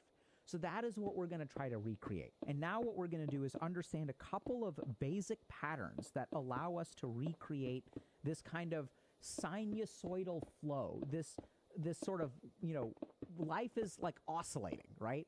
And this is the problem in depression, is that we feel encased in amber. So how do we create that sense of flow again? So this is where the first thing that we're going to do, it's really interesting because Schur talked about this too. So Beck mentioned that we have a relationship between three things: affect or emotions, thoughts, and actions. Okay? So as a human being, like, there are three fundamental pieces of your existence. Now, what we notice about people who are existentially depressed is that there is an imbalance between these. So I'll give you all an example. So if I am a thinker, what I'll find is that I don't feel very much and I don't do very much. So this person is not going to be happy. All they do, and we have this great video on thinkers versus doers, and all they do is like think. They don't even feel very much. Maybe there's depression, maybe there's sadness, maybe there's some degree of shame or anger, but generally speaking, they're so hypercognitive. And when someone is hypercognitive, it doesn't work, right? So in order to feel the joy of life, you can't just sit there and think all the time. You got to go out and like experience things, do things, go and ask someone out on a date, go swimming at the beach. Like, you have to do stuff. The other thing about life is that life requires emotion to be interesting. So when one of the side effects of things like SSRI medication is that it numbs people out and they don't like it. Like, I've had so many patients who will, they'll prefer, I'd rather have the sadness because it gives me access to the joy. I just don't want to be like, numbed out. That happens a lot in bipolar disorder with mood stabilizers. So key point here is that we have to have a balance of these three things. Now, I've also worked with people who are, they're in a different way, where they feel too much. So good examples of this are people with, maybe something like borderline personality disorder or emotional dysregulation with ADHD. There are a lot of people who their life is just so full of intense feelings. And their feelings are so intense that they're paralyzing. So my anger is so profound that I can't make up with this person at work. Therefore, I'm never going to get promoted. Like, my sadness is so profound that I can't get out of bed. So this is where, when we're feeling too much, Or even, it's not even just negative feelings, it's even like positive feelings, like excitement. I get so excited about starting this company that I don't bother to think through whether it is a good idea. So my life becomes a series of spurts of motivation followed by a lack of follow through. And over time, once again, what happens? The future constricts. Because I'm not actually building towards everything. Everything is a project that is half completed. Now, y'all may say, but Dr. K, what about people who act a lot, right? Aren't they really happy? Let's say they think this much and they feel this much. So this is a great example of my classic high-performing patient. This is your FANG engineer. This is your second-year surgery resident at the Harvard Medical School and Massachusetts General Hospital. This is your startup CEO who is starting the third company and they have $100 million. All they are is action, action, action, action. And lots of us, we love these people, right? We elevate these people. We think, oh, I want to be like this. Those fucking people wind up in my office too. These are the people who are burnt out. These are the people who will also have imposter syndrome. These are the people who, despite sweat and toil, and they work really hard, and if you guys look in the world today, you may notice that some very, very wealthy and successful people do not appear to be happy, content, or decent human beings, right? Shocking. So this is where one of the key things that we have to understand is if you want to break out of existential depression, you need to have some balance between action, feeling, and thinking, okay? And I know it sounds, y'all are going to say, but how do I do that? So this is just big picture. We're going to get to little things later. So the first thing that I would say is just look at your life. Do you spend a lot of time thinking? Do you spend a lot of time feeling? Do you spend a lot of time doing? And whichever one of these is out of balance is something that you should lean into, right? So if you spend all of your time thinking, and this is where people get really paralyzed, they think, oh, like, you need to do more. Now, here's the problem that happens if you're a thinker. If I tell you you need to do more, you want to find the right thing to do. What is the right thing to do? It doesn't matter. This is what we learn from these explorations of existential depression. See, what we need to do is activate your body. Like, we just need to do anything. It doesn't matter what you do. I mean, I guess it matters some, but you don't need to find the right thing. As you start acting more, there will be a genuine balancing of, like, the crap that is going on inside you, and things will get better. So just to give you all a simple example of this, if you are physically unhealthy and you're like, what kind of exercise should I do? The answer is, it doesn't matter. The answer is you should do some kind of exercise. Sure, there's certain ways to optimize the exercise that you do, but generally speaking, some action, any action, far outweighs, I mean, that's where the real money is. And then later on, you can refine what you do. So this is where if you're not feeling enough, what should you feel doesn't fucking matter. If you're not thinking enough, if you're just a bot who is grinding at life, you should stop and think, right? Think about your life. Think about what you're doing. Think about where you're going. It is these actions that will actually move you in the right direction. Okay, so the first is a balance between thinking, feeling, and doing. Next, there are 3 ways that human beings feel good about themselves. One is self-fulfillment. Another is satisfying others for worldly fulfillment. And the third is transcendental fulfillment. Now, what does this mean? Generally speaking, the other observation that they made is that if you sort of look at human beings, happiness in life comes from 3 things. Either I satisfy myself, or I satisfy other people, or there's some weird dimension of God and spirituality.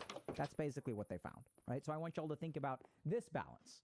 So I've worked with a ton of people who are depressed because they spend their whole life making the rest of the world happy.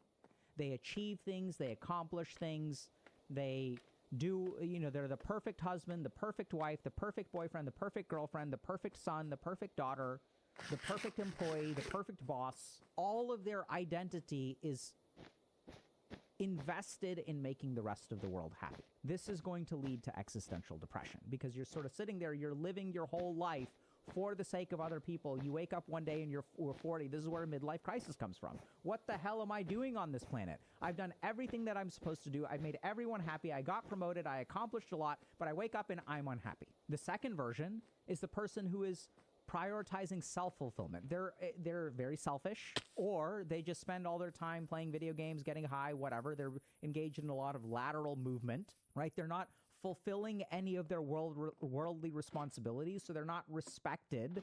They're not accomplished. They don't get positive feedback from the world, right? This leads to existential depression as well. And the third dimension is a little bit trickier. We're not going to talk too much about that today. And we talk a bunch about spirituality on the channel. But the third thing that they sort of acknowledged, right, so these people who were focused on existential depression, was that, there's a third category of like something about meaning comes from a dimension that is not you and not the outside world. They just acknowledge that these two dimensions seem to be insufficient to describe the total amount of meaning. And so what they observed, I'm not saying this is, I think it's right. So not that God is real or anything like that, but what they observed is that some human beings derive meaning or purpose from like a religious perspective or a spiritual perspective, right? Some people, it's like, I'm going to do right by my family. I'm going to have some fun, and I'm going to like live a pious and not sinful life. And that will give I'm striving for heaven, and it gives their life purpose. This is just an observation. It's not saying that it's right or wrong, but I think what is indisputable, or maybe I'm sure it's disputable, but what I think is a fair observation is that a lot of human beings in the history of humanity have derived some sense of meaning and direction from a religious or a spiritual pursuit. Now, I'm a huge fan of this pursuit. So that's why we sort of advocate for things like meditation. And I think once you start meditating a lot, you will start to discover meaning and purpose in life in ways that you may not have otherwise realized. So the next question becomes, do you have a balance of these three things? If you spend too much time making the rest of the world happy, make yourself happy. If you spend too much time making yourself happy, then start being in service to the world. So there's a couple of fascinating studies on depression that show that, when we're depressed, we sort of get help from other people, but one of the best treatments or one of the best ways to improve your depression is to actually be of service to other people. When you do something kind for other human beings, when you start volunteering and taking care of animals, it helps your depression immensely. Okay? Lots of studies show this. So that's the second dimension. Now, the third thing that we're going to talk about is a lack of lateralization. So this is the key thing to understand. If y'all are wasting all of your energy in a non-forward direction and you are just lateralizing all of your efforts, there's no way to move forward. Now, the challenge here is that if you are lateralizing, chances are you are looking into the future and you're saying, there is no point in doing this. And that's where you should do it anyway. So one of the key things I found when working with people who are existentially depressed is we want to increase their suite of experience, right? We want to give them more data. We want to expand their horizons, try something new. What is going to be the result of it? I don't know. Will it fix your future? Who knows? Do it anyway. Because this is what's really interesting. When we think about the conclusions that the brain makes, I couldn't resist it. We're going into neuroscience. When we look at the conclusions that the brain makes, what you have to understand is that if you're projecting out your future, the calculation is made by your current knowledge, right? So our brain is making a calculation based on other centers of the brain. Our hippocampus has a bunch of memories. Our association cortices have a lot of good knowledge packed in there. So we sort of have this projection of the future that is based on our current data set. Logically altering that data set, thinking through certain problems can help some, but the best way for your brain to learn and change its calculation is to give it new experiences. So I'm sure this has happened to you where you're like, oh, like I thought this thing was going to be really bad, and it turns out it wasn't that bad. So I can logically explain to you, an injection isn't going to hurt, but it is only through experience that your actual perspective towards it will change. And what I see in the world today is lateralizing our efforts has become so easy that we've stopped experiencing, right? So many of the problems that I see are going to be people posting about like, are all women this way or all men this way? And what they're referring to is not real life interactions. They're like ingesting information from the internet. So we need to really reduce our lateral movements, right? So think about all the things that you do over the course of a day that will lead to nothing. and instead shift your work towards anything that leads to anywhere and experience more. There are 2 or 3 other simple techniques that we can talk about, because y'all may be listening to this and be like, oh, is this really going to change things? It really is. So here's the key thing to understand. All of these techniques work by restoring the sinusoidal rhythm of life. So this is what life is supposed to be like. There are downs and there are ups, and there's stuff in the middle. There's up, there's down, there's up. You'll notice that the width of the peaks is different. We have some peaks that are very narrow and some peaks that are very wide. This is what normal life is like. Now, in reactive depression, what tends to happen is we have a prolonged, there's less sinusoidal rhythm, right? So there's more variance here, whereas in reactive depression, something bad happens and then we're locked into this pattern for a while. We're locked into this pattern for a while. And then we have endogenous depression, which is way more constant than even reactive depression. So the key thing, and this is what's pretty cool about this, the key thing is we just want to restore this normal fluctuation. Doesn't matter what you do. The important thing is the variety. If you've been sitting on your ass for 8 hours a day, it doesn't matter what kind of movement you do. You can do yoga, you can do stretching, you can go for a walk, you can take a bath, you can even just get up and do this.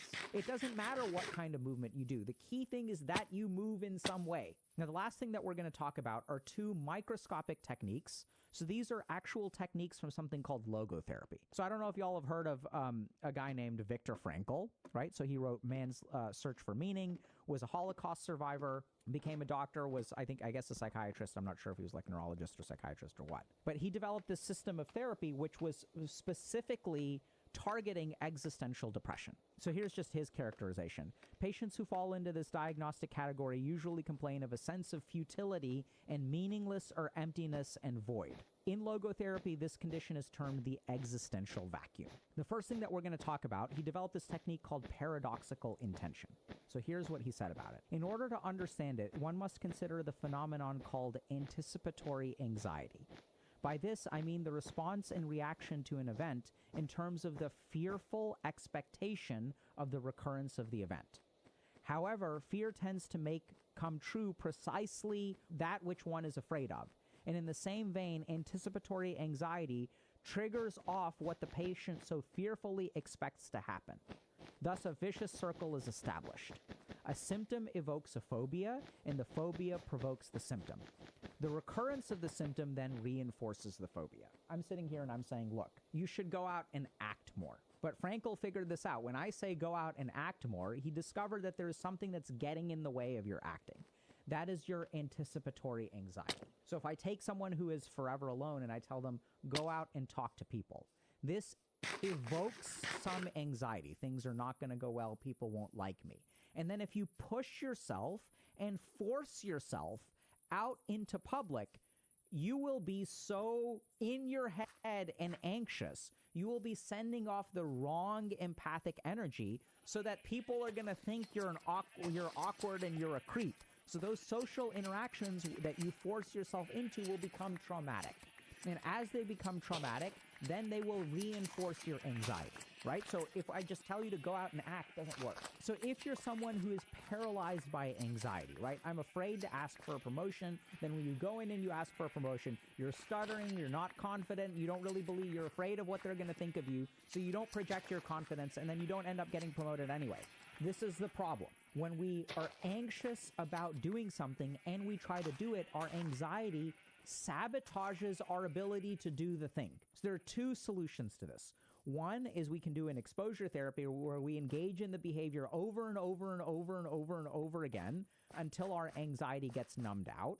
Or we can do what Viktor Frankl called paradoxical intention. To put it in a nutshell, the patient is thereby encouraged to do or wish to happen the very things he fears. In other words, the pathogenic fear is replaced by a paradoxical wish. Now, what does this mean? This means that you should wish for the thing that you fear the most. This is Frankl we're talking about, okay? So he's like, look, if you're afraid of something, just wish for it, right? Just be like, and I think now in the current society, we talk about acceptance. So I think this is another version of that. So, right. So from the spiritual tradition, like the Eastern karmic traditions, we talk about like the value of acceptance. And we kind of say like, look, life is going to happen. It's going to be your karma. There's no way to dodge your bad karma. So just accept it. Same kind of thing. The key thing here is that what we're trying to do is disable the anxiety, right? So if I am thinking about asking someone out on a date or socializing, if I go into it and saying, look, I'm going to go into this social situation, I'm going to feel anxious, it's going to be terrible. So be it.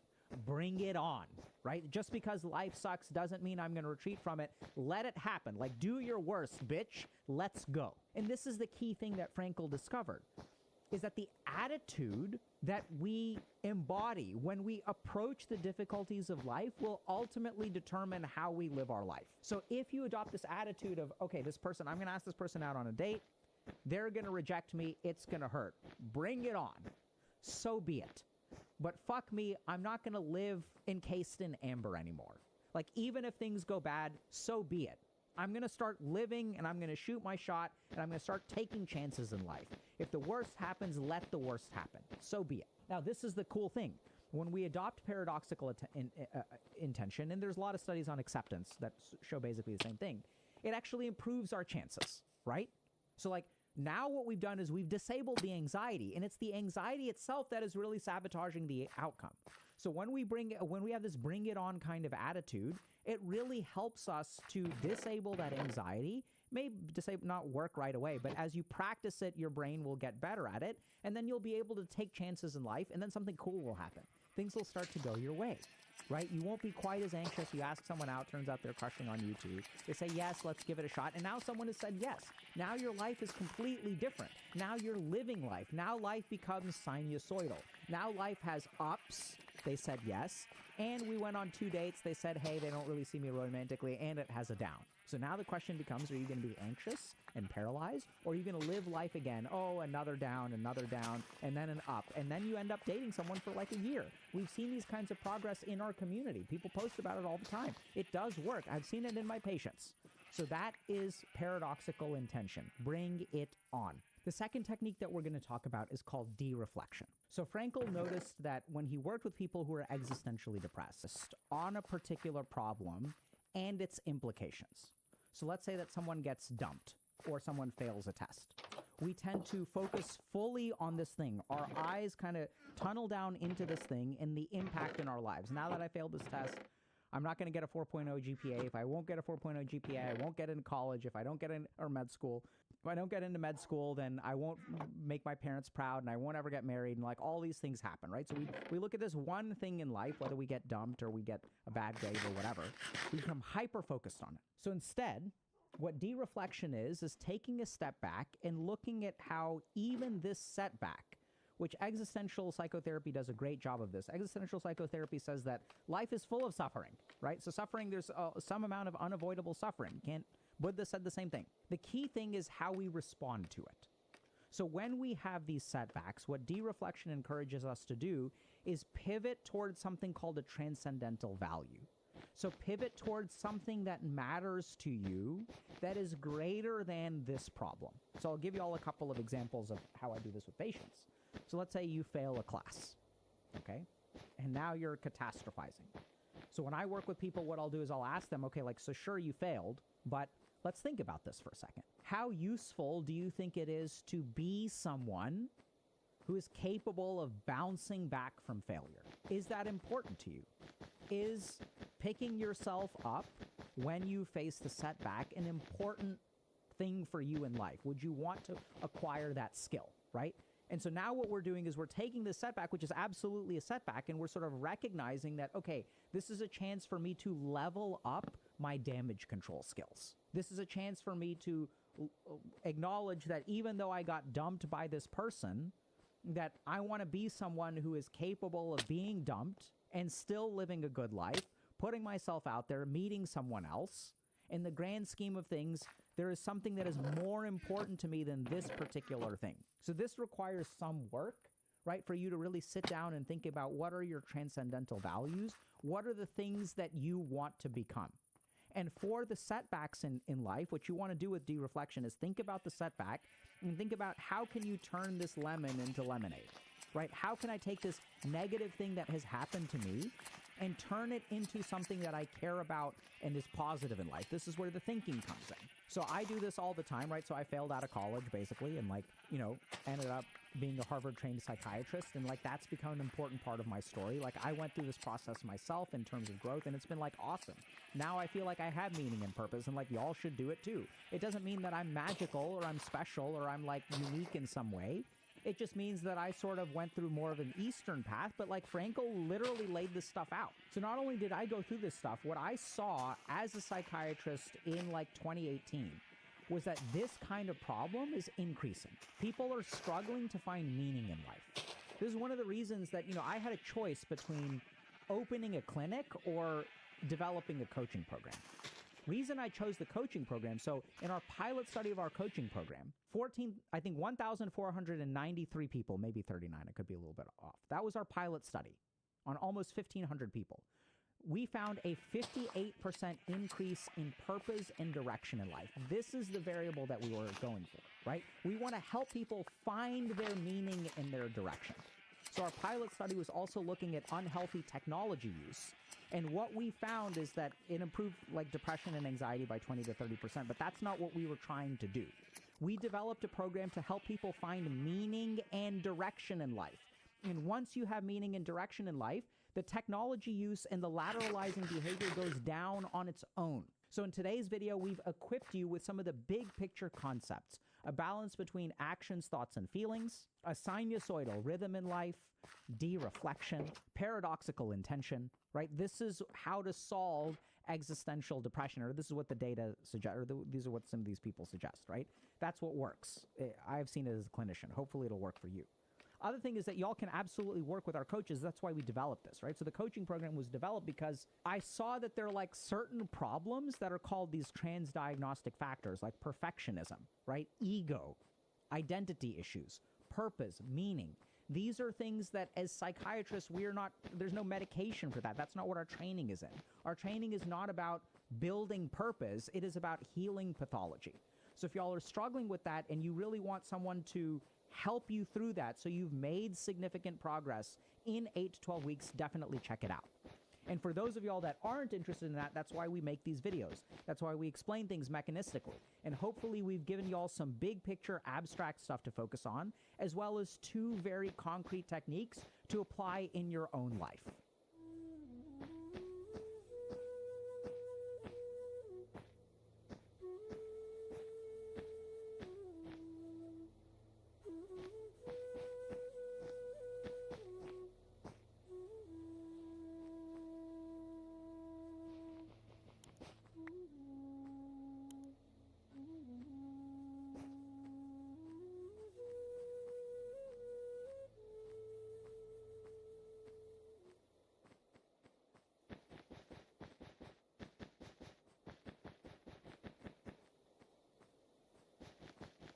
Today, we're going to talk about how to make life easy.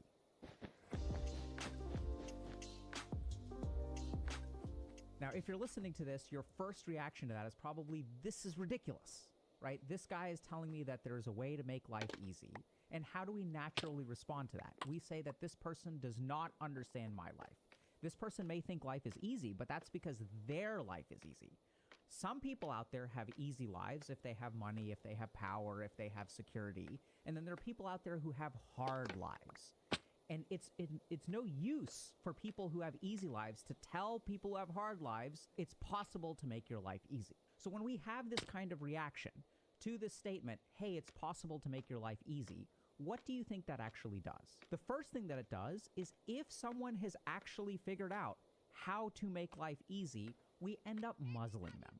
We end up canceling them because you're not allowed to say that. And if we live in a society where people who have figured out how to make life easy can't talk about it, what does that mean for the rest of us? That means that the rest of us will continue to live hard lives because the people who have figured out we're canceling in the first place. And the most bizarre thing is that one of the reasons that life has become harder and harder and harder is because we've started to rely on science more and more and more. And the more we rely on science, the harder life becomes. Now, this may sound really confusing because doesn't science make a lot of our lives better? It's very easy. I can get food delivered to my door. I can get grocery delivery. I can work online. Science makes my life easy in so many different ways. Well, yes and no.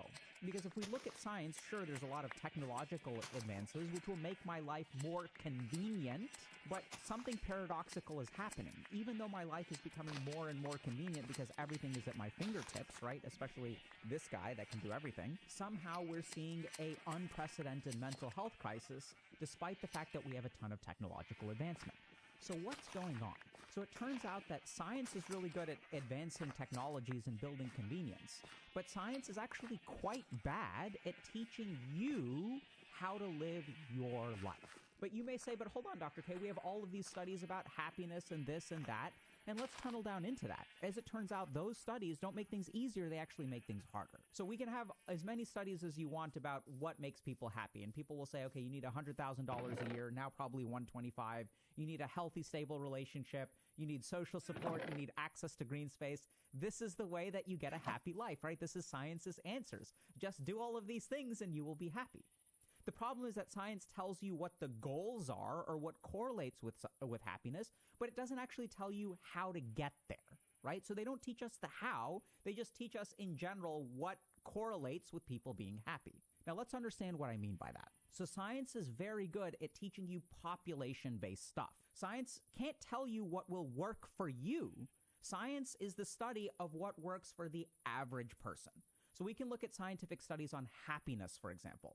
And science can look at 100 people who are happy and 100 people who are unhappy, and science will tell you, okay, the way to be happy is to make $125,000 a year, to have a strong friend group, to have someone who loves you in your life, access to green space, a pet, and to meditate every day. So science is like, this is the way to happiness. And then if you try to apply that knowledge to your life, it becomes very, very difficult. Because you can't just wake up one day and say, hey, I'm going to go find someone who loves me. Hey, I'm going to create a friend group. Because this is how science works. Science is a population-based approach. So science doesn't give us answers for you as an individual. It gives us answers for what works on average for most people. So a good example of this is something like SSRI or antidepressant medication. So we can do randomized controlled trials that show us that 100 people who are depressed can start on an SSRI, and on average, we will see a 30% improvement. But this doesn't mean that if I give you an SSRI, that you will get 30% better. It means that if we take 100 people, a third of them will get 80% better, a third of them will get maybe 40% better, and a third of them will have no benefit at all. But when it comes to applying the science to your life, which of those things do you fall into? Science has no way of knowing. And this is why, despite all of our advances in science, we still require clinicians to administer medicine.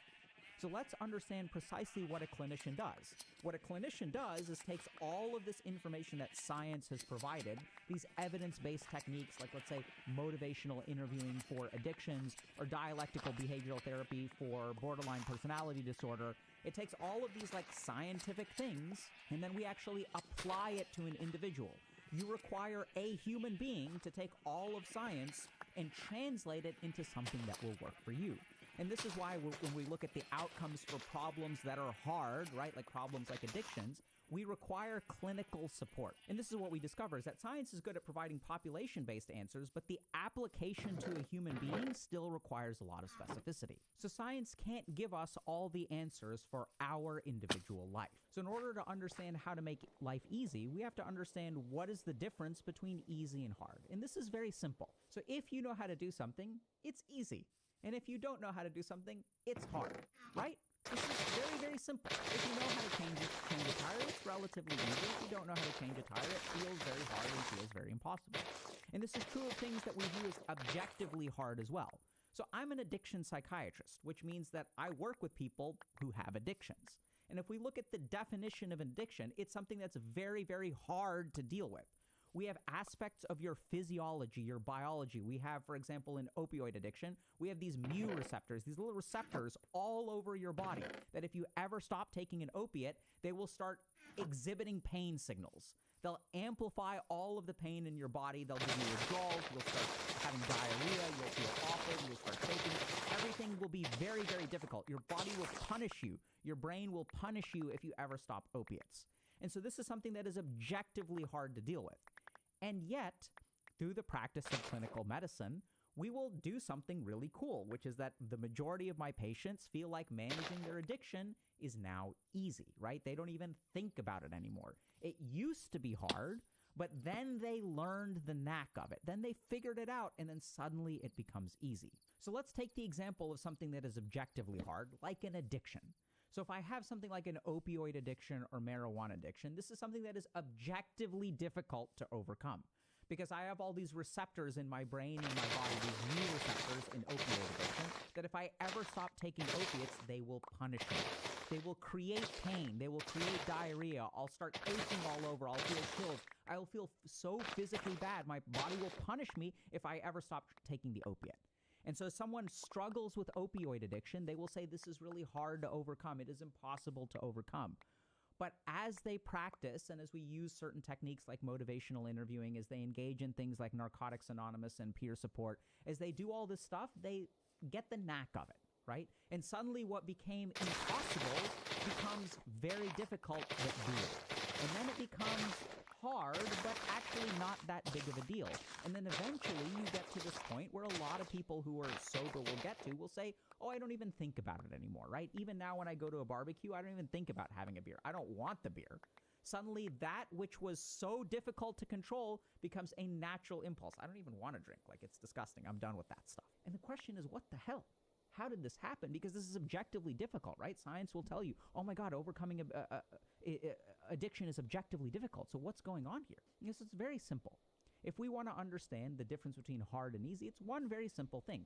If you know how to do something, it's easy. And if you don't know how to do something, it's hard, right? So until we learn how to manage our addiction, it becomes hard or even impossible. And once we learn how to manage our addiction, it becomes easy.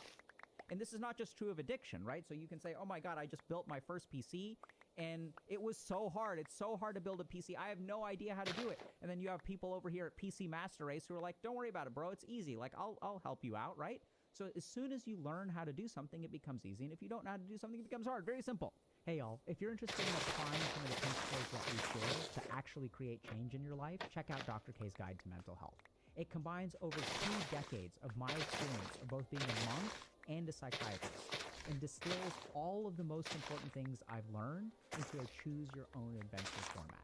So check out the link in the bio and start your journey today. We spend a lot of time learning to do hard things. So let's take the example of calculus, okay? So if we're studying calculus, we study calculus for 1 year, about 2 semesters. So the semester is about 12 weeks. And then over the course of, let's say, 1 week of calculus, let's look at what our actual studying program is. If you want to learn calculus, you go to class for 3 hours a week.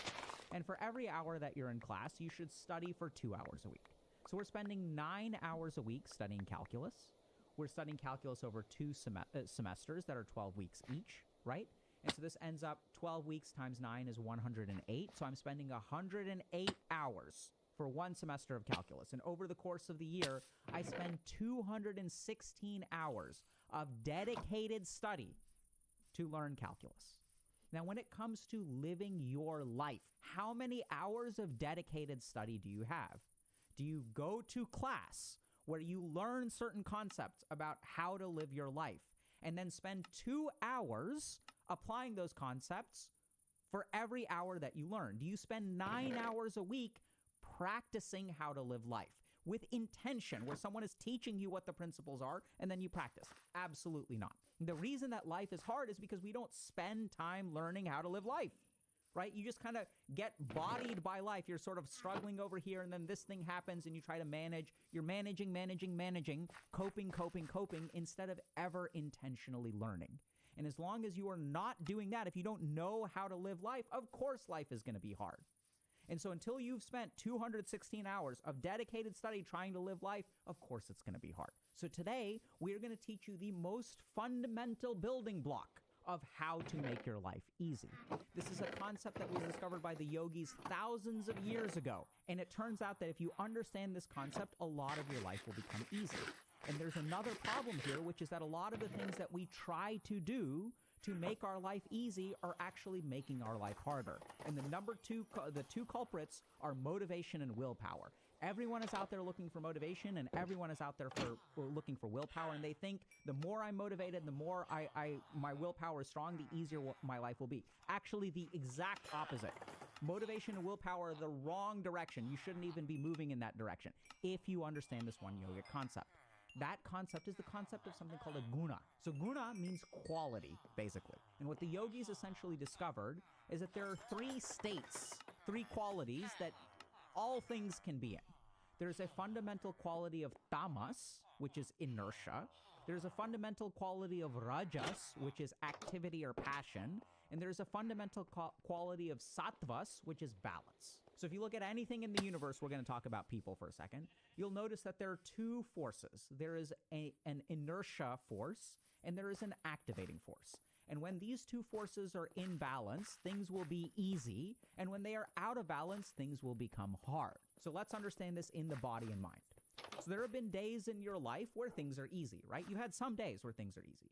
And if you really look at those days in your life, you may say, okay, I'm like kind of motivated, but it's not actually technically that you're very motivated. You don't wake up and you're like, I've got a fire in my belly. Let's go, son.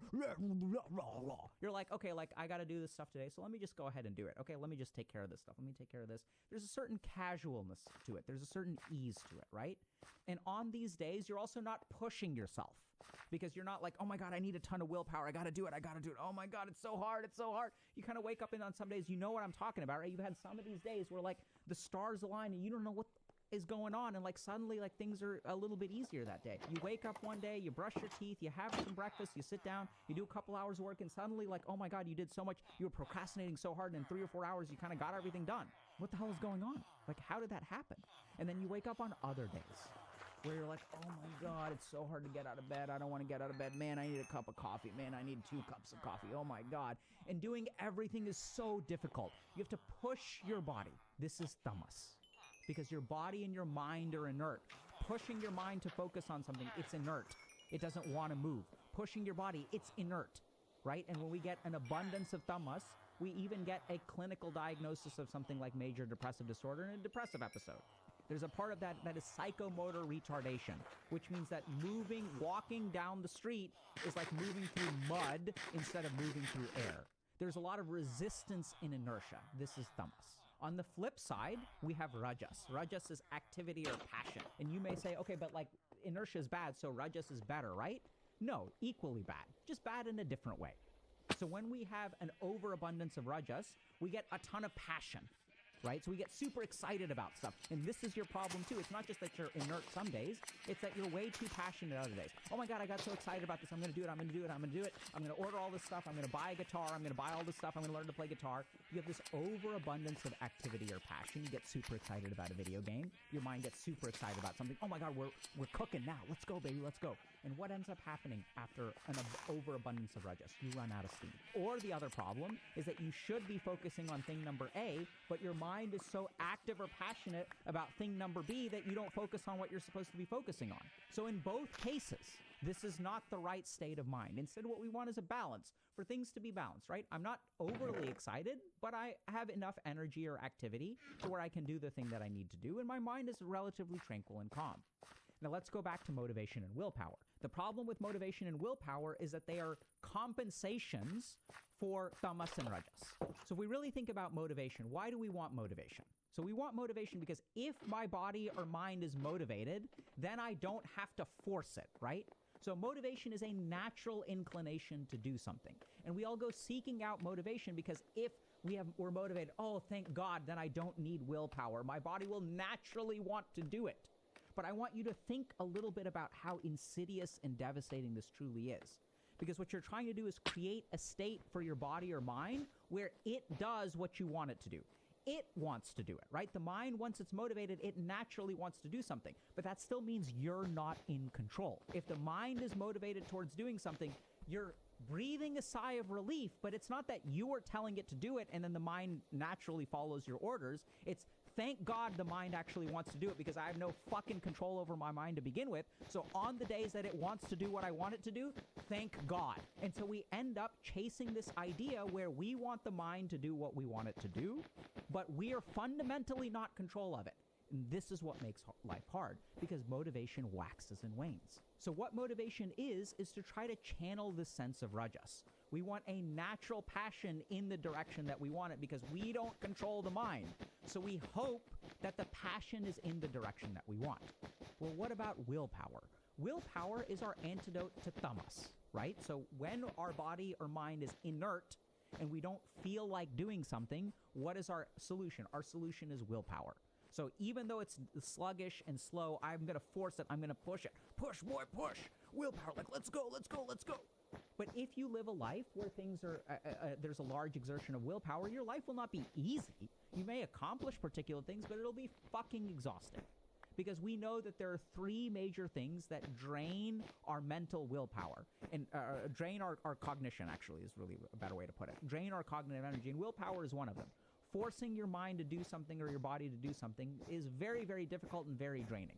And here we are chasing motivation, which is actually tricky because motivation means you're not in control. You cross your fingers and you hope that your body and mind want to do something because they're the boss and you're just along for the ride. And on the flip side, we're draining ourselves trying to push this inert body. And then on the flip side, there are these days where you're in sattvas. And in sattvas, your mind is relatively balanced. You're not overly excited. So you've got some stamina, you've got some staying power. And you can say to your mind, okay, today we're going to do this. So, and then your mind is like, okay, like, let's just get it done. And on these days, life is easy. So now the question is, all right, so if I'm in a rajasic or tamasic state of mind, how do I cultivate sattvas? There's one really simple trick that you can do, and we'll teach y'all some more details. The first is on a day that you are passionate, you need to do things that will make you more sattvic tomorrow. So anytime you have a overabundance of rajas, the goal is not to give in to the rajas, but to do things that will make you have a balanced mind tomorrow. So good examples of this are, first of all, food. So there are certain foods that will lead to passion and certain foods that will lead to inertia. We all know there are foods that will lead to food comas, right? So these are things that are highly calorically dense, a combination of carbohydrates and fats together. So all desserts fall into this category, pizza falls into this category. Processed foods that will cause things like inflammation and stuff like that in the gut.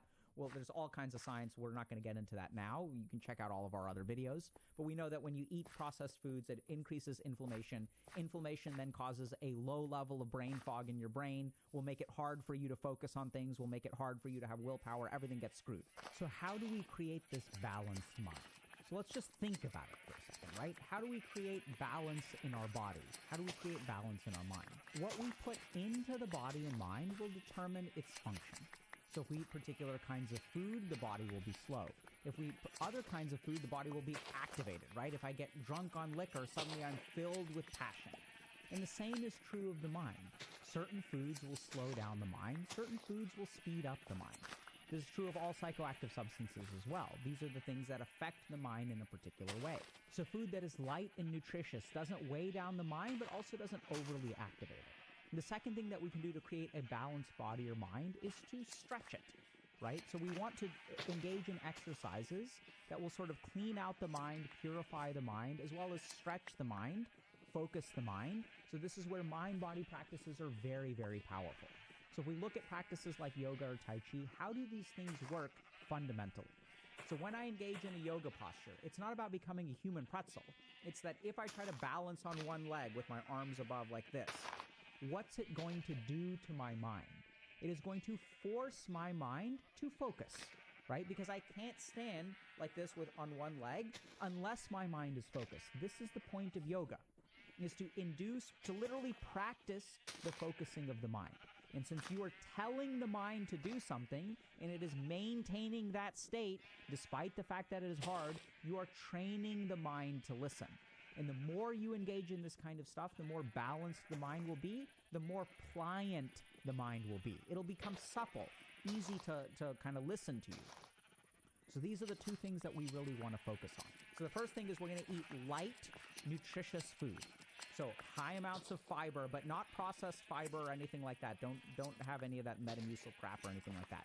Eat vegetables, eat fruits, cook yourself a nice nutritious meal. Second thing that we want to do on a day of Rajas when we feel pretty good is we want to do some kind of yoga or Tai Chi. Ideally, not even exercise, but we want a mind-body balancing practice. So you can do Surya Namaskar or something like that. The third thing that we really want to be careful about when we are trying to create a sattvic mind is to avoid all psychoactive substances. Now, this is a big one that a lot of people will struggle with. So let's understand psychoactive substances for a second and how they affect our mind. Let's take caffeine. So what does caffeine do? Caffeine counters tamas, right? So if I wake up in the morning and I feel very sluggish, or if I'm having an afternoon, oh my God, I'm kind of sluggish, let me take caffeine, it artificially boosts my energy.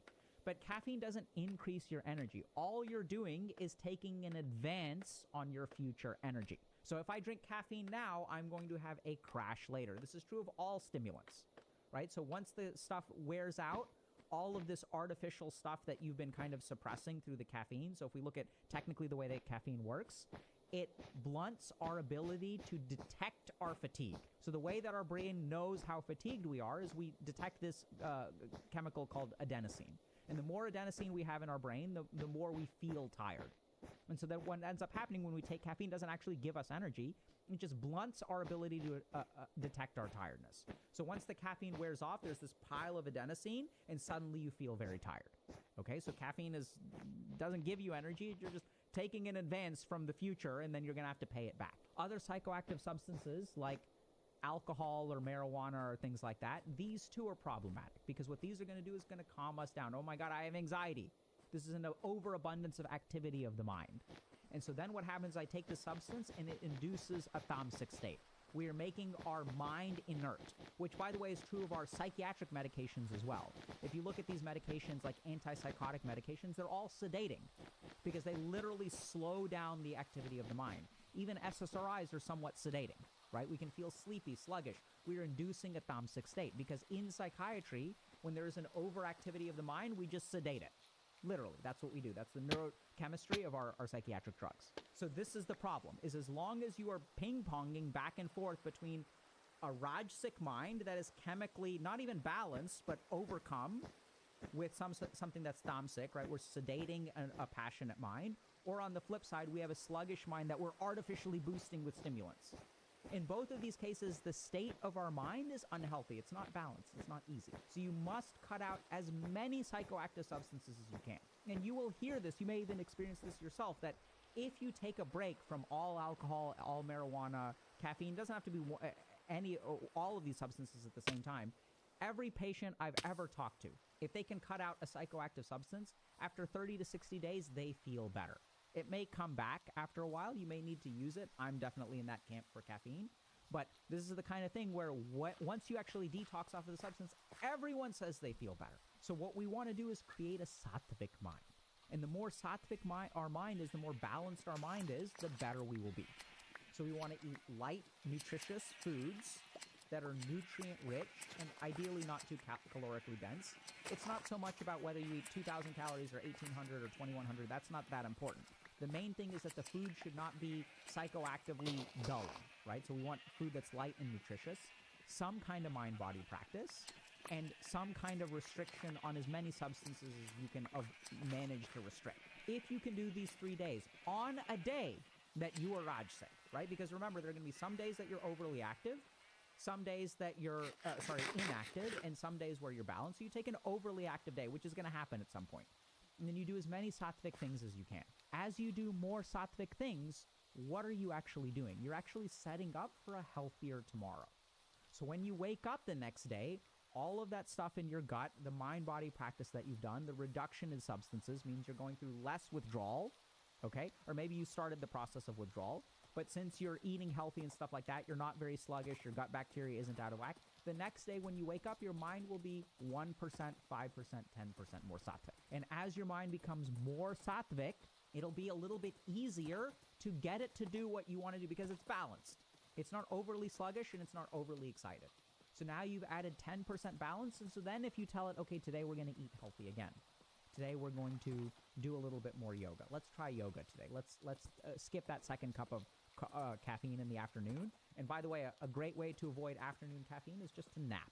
Okay, so if you guys are struggling with caffeine, fine, have your cup in the morning, but in the afternoon, just nap, right? Because you're tired. So listen to your body. Instead of ignoring your body, just listen to it and take a little bit more rest.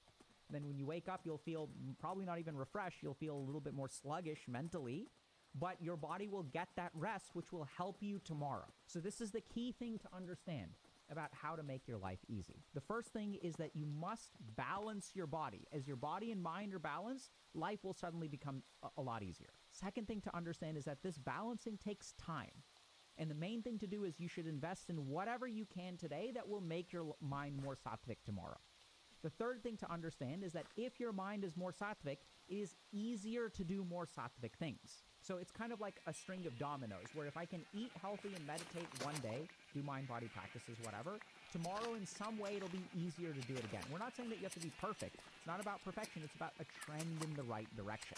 And the last thing to understand about making your life easy is that in order to make your life easy, you must be willing to live a hard life today. There are two kinds of people in life. The people who want an easy life, so they seek an easy life, and they avoid hardness. And their life becomes hard, right? So when you're sitting here and you're avoiding the work that you have to do, when you're not exercising, you're not doing yoga because you want an easy life, you want an easy life. In search of an easy life, you create an easy life today. A life of indulgence, a life of lack of effort, a life where you screw yourself over tomorrow. Then your life will be hard. Paradoxically, the ones who embrace a difficult life today will have an easier life tomorrow. And the more that you embrace difficulty, the easier your life will become, until you reach a point where you are relatively sattvic. And as you're relatively sattvic, something magical will happen. Your body and mind will start to listen to you. And if your body and mind listen to you, you don't need motivation. You don't need willpower, because it is compliant. It is a well-trained animal. When you tell the horse to go this way, it goes this way. And then your life will truly become easy.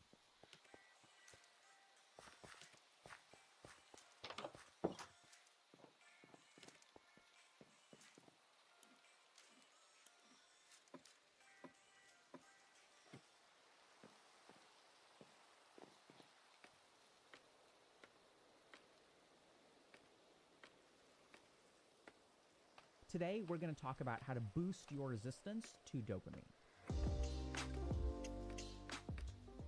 The basic struggle that most of us have today is that we should be doing some things, like studying or working on our resume or exercising, but our brain wants to do something else. It wants to do dopaminergic things, like play video games, watch pornography, doom scroll, take your pick of technological addiction. And the problem is that we struggle to control this part of our brain, but that doesn't work, because the part of your brain that wants these dopaminergic activities actually is the part of your brain that controls you. So this is sort of best described by this old Soviet Russian meme. So I don't know if y'all have heard this, but you know, these memes back in the day about, in Soviet Russia, you do not watch television.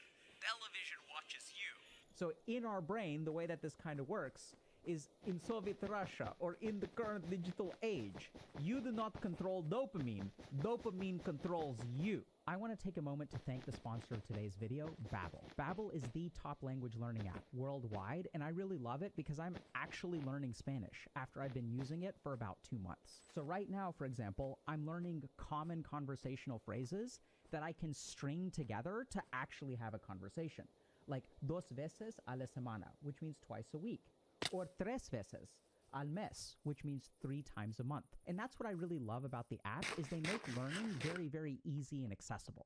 And they use certain scientific methods that actually have you being the most proficient in the shortest amount of time. So I can't recommend Babbel enough. And it's awesome that they're giving us 60% off of their subscription if you check out the link in the description below. So thank you to Babbel for keeping mental health content on the internet free and actually teaching human beings how to communicate with each other. So we have to understand this. So you have one part of your brain called the nucleus accumbens. And when we're talking about dopamine, this is the part of our brain that we're talking about. So the nucleus accumbens basically generates motivation for us. And the way that it does that is through using dopamine as a signal. So when we get motivated towards something and we engage in that behavior, we get this triggering of dopamine, which gives us a sense of pleasure and results in behavioral reinforcement. The problem is that you can't really directly control this circuit, because this circuit is what generates your wants and motivations. So you can't kind of motivate yourself to not be motivated by pleasurable things, if that kind of makes sense. It's the part of your brain that generates your motivation. Instead, what we need to do is utilize the other parts of our brain to reduce the power of our nucleus accumbens. So when it comes to a behavioral action, there's the motivational drive from the nucleus accumbens, but then there are all these other parts of our brain that influence that motivational drive. And this is sort of what I've learned as an addiction psychiatrist. This is kind of our bread and butter, is that we work with people whose nucleus accumbens and dopaminergic circuitry is in full control of their brain. So we have people who will do things like pick up a bottle of beer, let's say, and the moment I get my first sip, even though there are parts of my brain that are screaming at me, put it down, put it down, put it down. You can't control it. You're going to get divorced. You're going to get fired. You're going to get thrown in jail. Your whole brain is screaming at you, but you cannot control it. Because once the nucleus accumbens gets a taste of that alcohol, you lose all control. So let's start with the nucleus accumbens, okay? So the first thing is that our nucleus accumbens has this pile of dopamine in it. And let's just go over a quick overview of kind of what the nucleus accumbens does. So anytime we engage in an action, depending on what the results of that action are, we will get a release of dopamine. And then this dopamine results in pleasure. Now, when we receive pleasure from this action, we are going to go back and we are going to reinforce the action. Once we do this, then this will create a motivation to engage in the action again. Okay? So basically, there's some kind of initial experience with something, which results in dopamine and pleasure, which then creates behavioral reinforcement and improves motivation. So the first thing that we're going to talk about is how things like dopamine detox actually move us in the wrong direction. So in order to do what we want, we actually want a large amount of dopamine available in our brain. So I know that sounds very contrary to popular thinking, but let's take a quick look at some research on it. Here is a study that looks at rats and dopamine depletion. So what we've got here is we have lever presses, which is the action, and we have two kinds of rats. We have our control rats, and what we sort of see is that the control rats over time will engage in lots of lever presses. And then we also have something called dopamine depleted rats. And what we tend to see is that when you get rid of dopamine in the brain, you actually engage in less and less action. So the nucleus accumbens dopamine in regulation of effort in food-seeking behavior. Implications for studies of natural motivation, psychiatry, and drug abuse. Now here's the sentence that we're going to focus on. Accumbens dopamine, that's DA, may be important for enabling rats to overcome behavioral constraints such as work-related response costs, and may be critical for behavioral organization and conditioning processes that enable animals to engage in vigorous responses, such as barrier climbing or emit large numbers of responses. Okay, so this is kind of complicated, but let me explain what this means. This basically says the more dopamine we have, the easier it is to engage in something called sustained effort. Now, this may sound kind of weird, but let's understand this, okay? If you look at our body, this is what happens. We wake up and we've got a ton of dopamine. And then our body has this system called homeostasis. And so what this means is if we engage in some kind of action, right? So let's take an action. And we've got a ton of dopamine. What this means is that if we engage in an action, we've got a lot of dopamine comes out because we've got a ton of it, right? So our brain is just like the way you are with your bank account, where if you've got a bunch of money, you can afford to spend some because you've got a bunch left. So after we engage in some kind of action, we lose some dopamine, but we kind of spend dopamine. And then the action, remember, the more dopamine we release, this action gets reinforced. Okay? So this is totally fine. So as we use some dopamine, that's fine. We have some left. We can take another action and we'll deplete some more dopamine, right? Totally fine. And then eventually what happens is we run out of dopamine. And once we run out of dopamine, then we have a slight problem because now our bank account is empty. So now in order to get dopamine out, right? Now that we squeezed the lemon dry, we need to engage in highly dopaminergic activities. So now that our reserve of dopamine has run out, we need something. So think about it like a lemon that you're squeezing the juice out of, right? So the more you squeeze, at the very beginning, you can squeeze very little and you can get a lot of juice out. But at the very end, you need something very, very powerful to squeeze out the remaining juice. So the more dopaminergic the activity, the less dopamine you need to engage in the activity. So when we look at things like video games, these are highly dopaminergic. And I don't know if this kind of makes sense to you, but when you feel really tired and you don't feel motivated and you don't feel like doing anything, when you're exhausted and you don't want to have fun, you're just kind of sitting around doing nothing, what are the only actions that you can take? What are the actions that are the easiest to take? The lower your energy level is, the easier it is to engage in dopaminergic activities, because these will squeeze out the last bit of dopamine that is left in your brain, because they're very powerful pulls of dopamine. Now, if we engage in actions like video games, let's go down here. So if we engage in, let's say we start out our day, and we engage in an action like a video game. Now remember, this is a powerful squeeze. So now we have a full lemon, and we are squeezing very tightly. What's going to happen to our dopaminergic signal? We're going to actually empty our whole swath of dopamine, because we've got a full lemon and we have a powerful squeeze. And then we have no dopamine left over for other things. This is what this rat study essentially shows, that if you want to engage in sustained effort with low rewards, we need to have a lot of dopamine in reserve, okay? So this is something that a lot of people don't get. But what we really need to do is understand that the moment you engage in a high dopaminergic activity at the beginning of the day, you're going to exhaust all your dopamine and you literally will have nothing left for the sustained effort of the things that you want to do. And y'all may have noticed this in your own life, right? So when you wake up and you play video games for 6 hours between 8 a.m. and 2 p.m., how motivated are you at the end of that time? And then flip it around. Let's say we wake up in the morning and we work for 4 hours. How motivated are you? How much video games can you play after 4 hours of work? So this is the first important thing to understand. We do not want to get rid of our dopamine. We actually want a high level of dopamine so that when we engage in low dopaminergic activities, we still get a strong dopamine response. And as we get a strong dopamine response, right, because there's a lot of dopamine in our brains, we are going to reinforce the action and increase our motivation to engage in the action. So the TLDR for this is that dopamine isn't bad. It's actually what causes behavioral reinforcement. And this is why it is very important to do productive stuff first thing in the morning.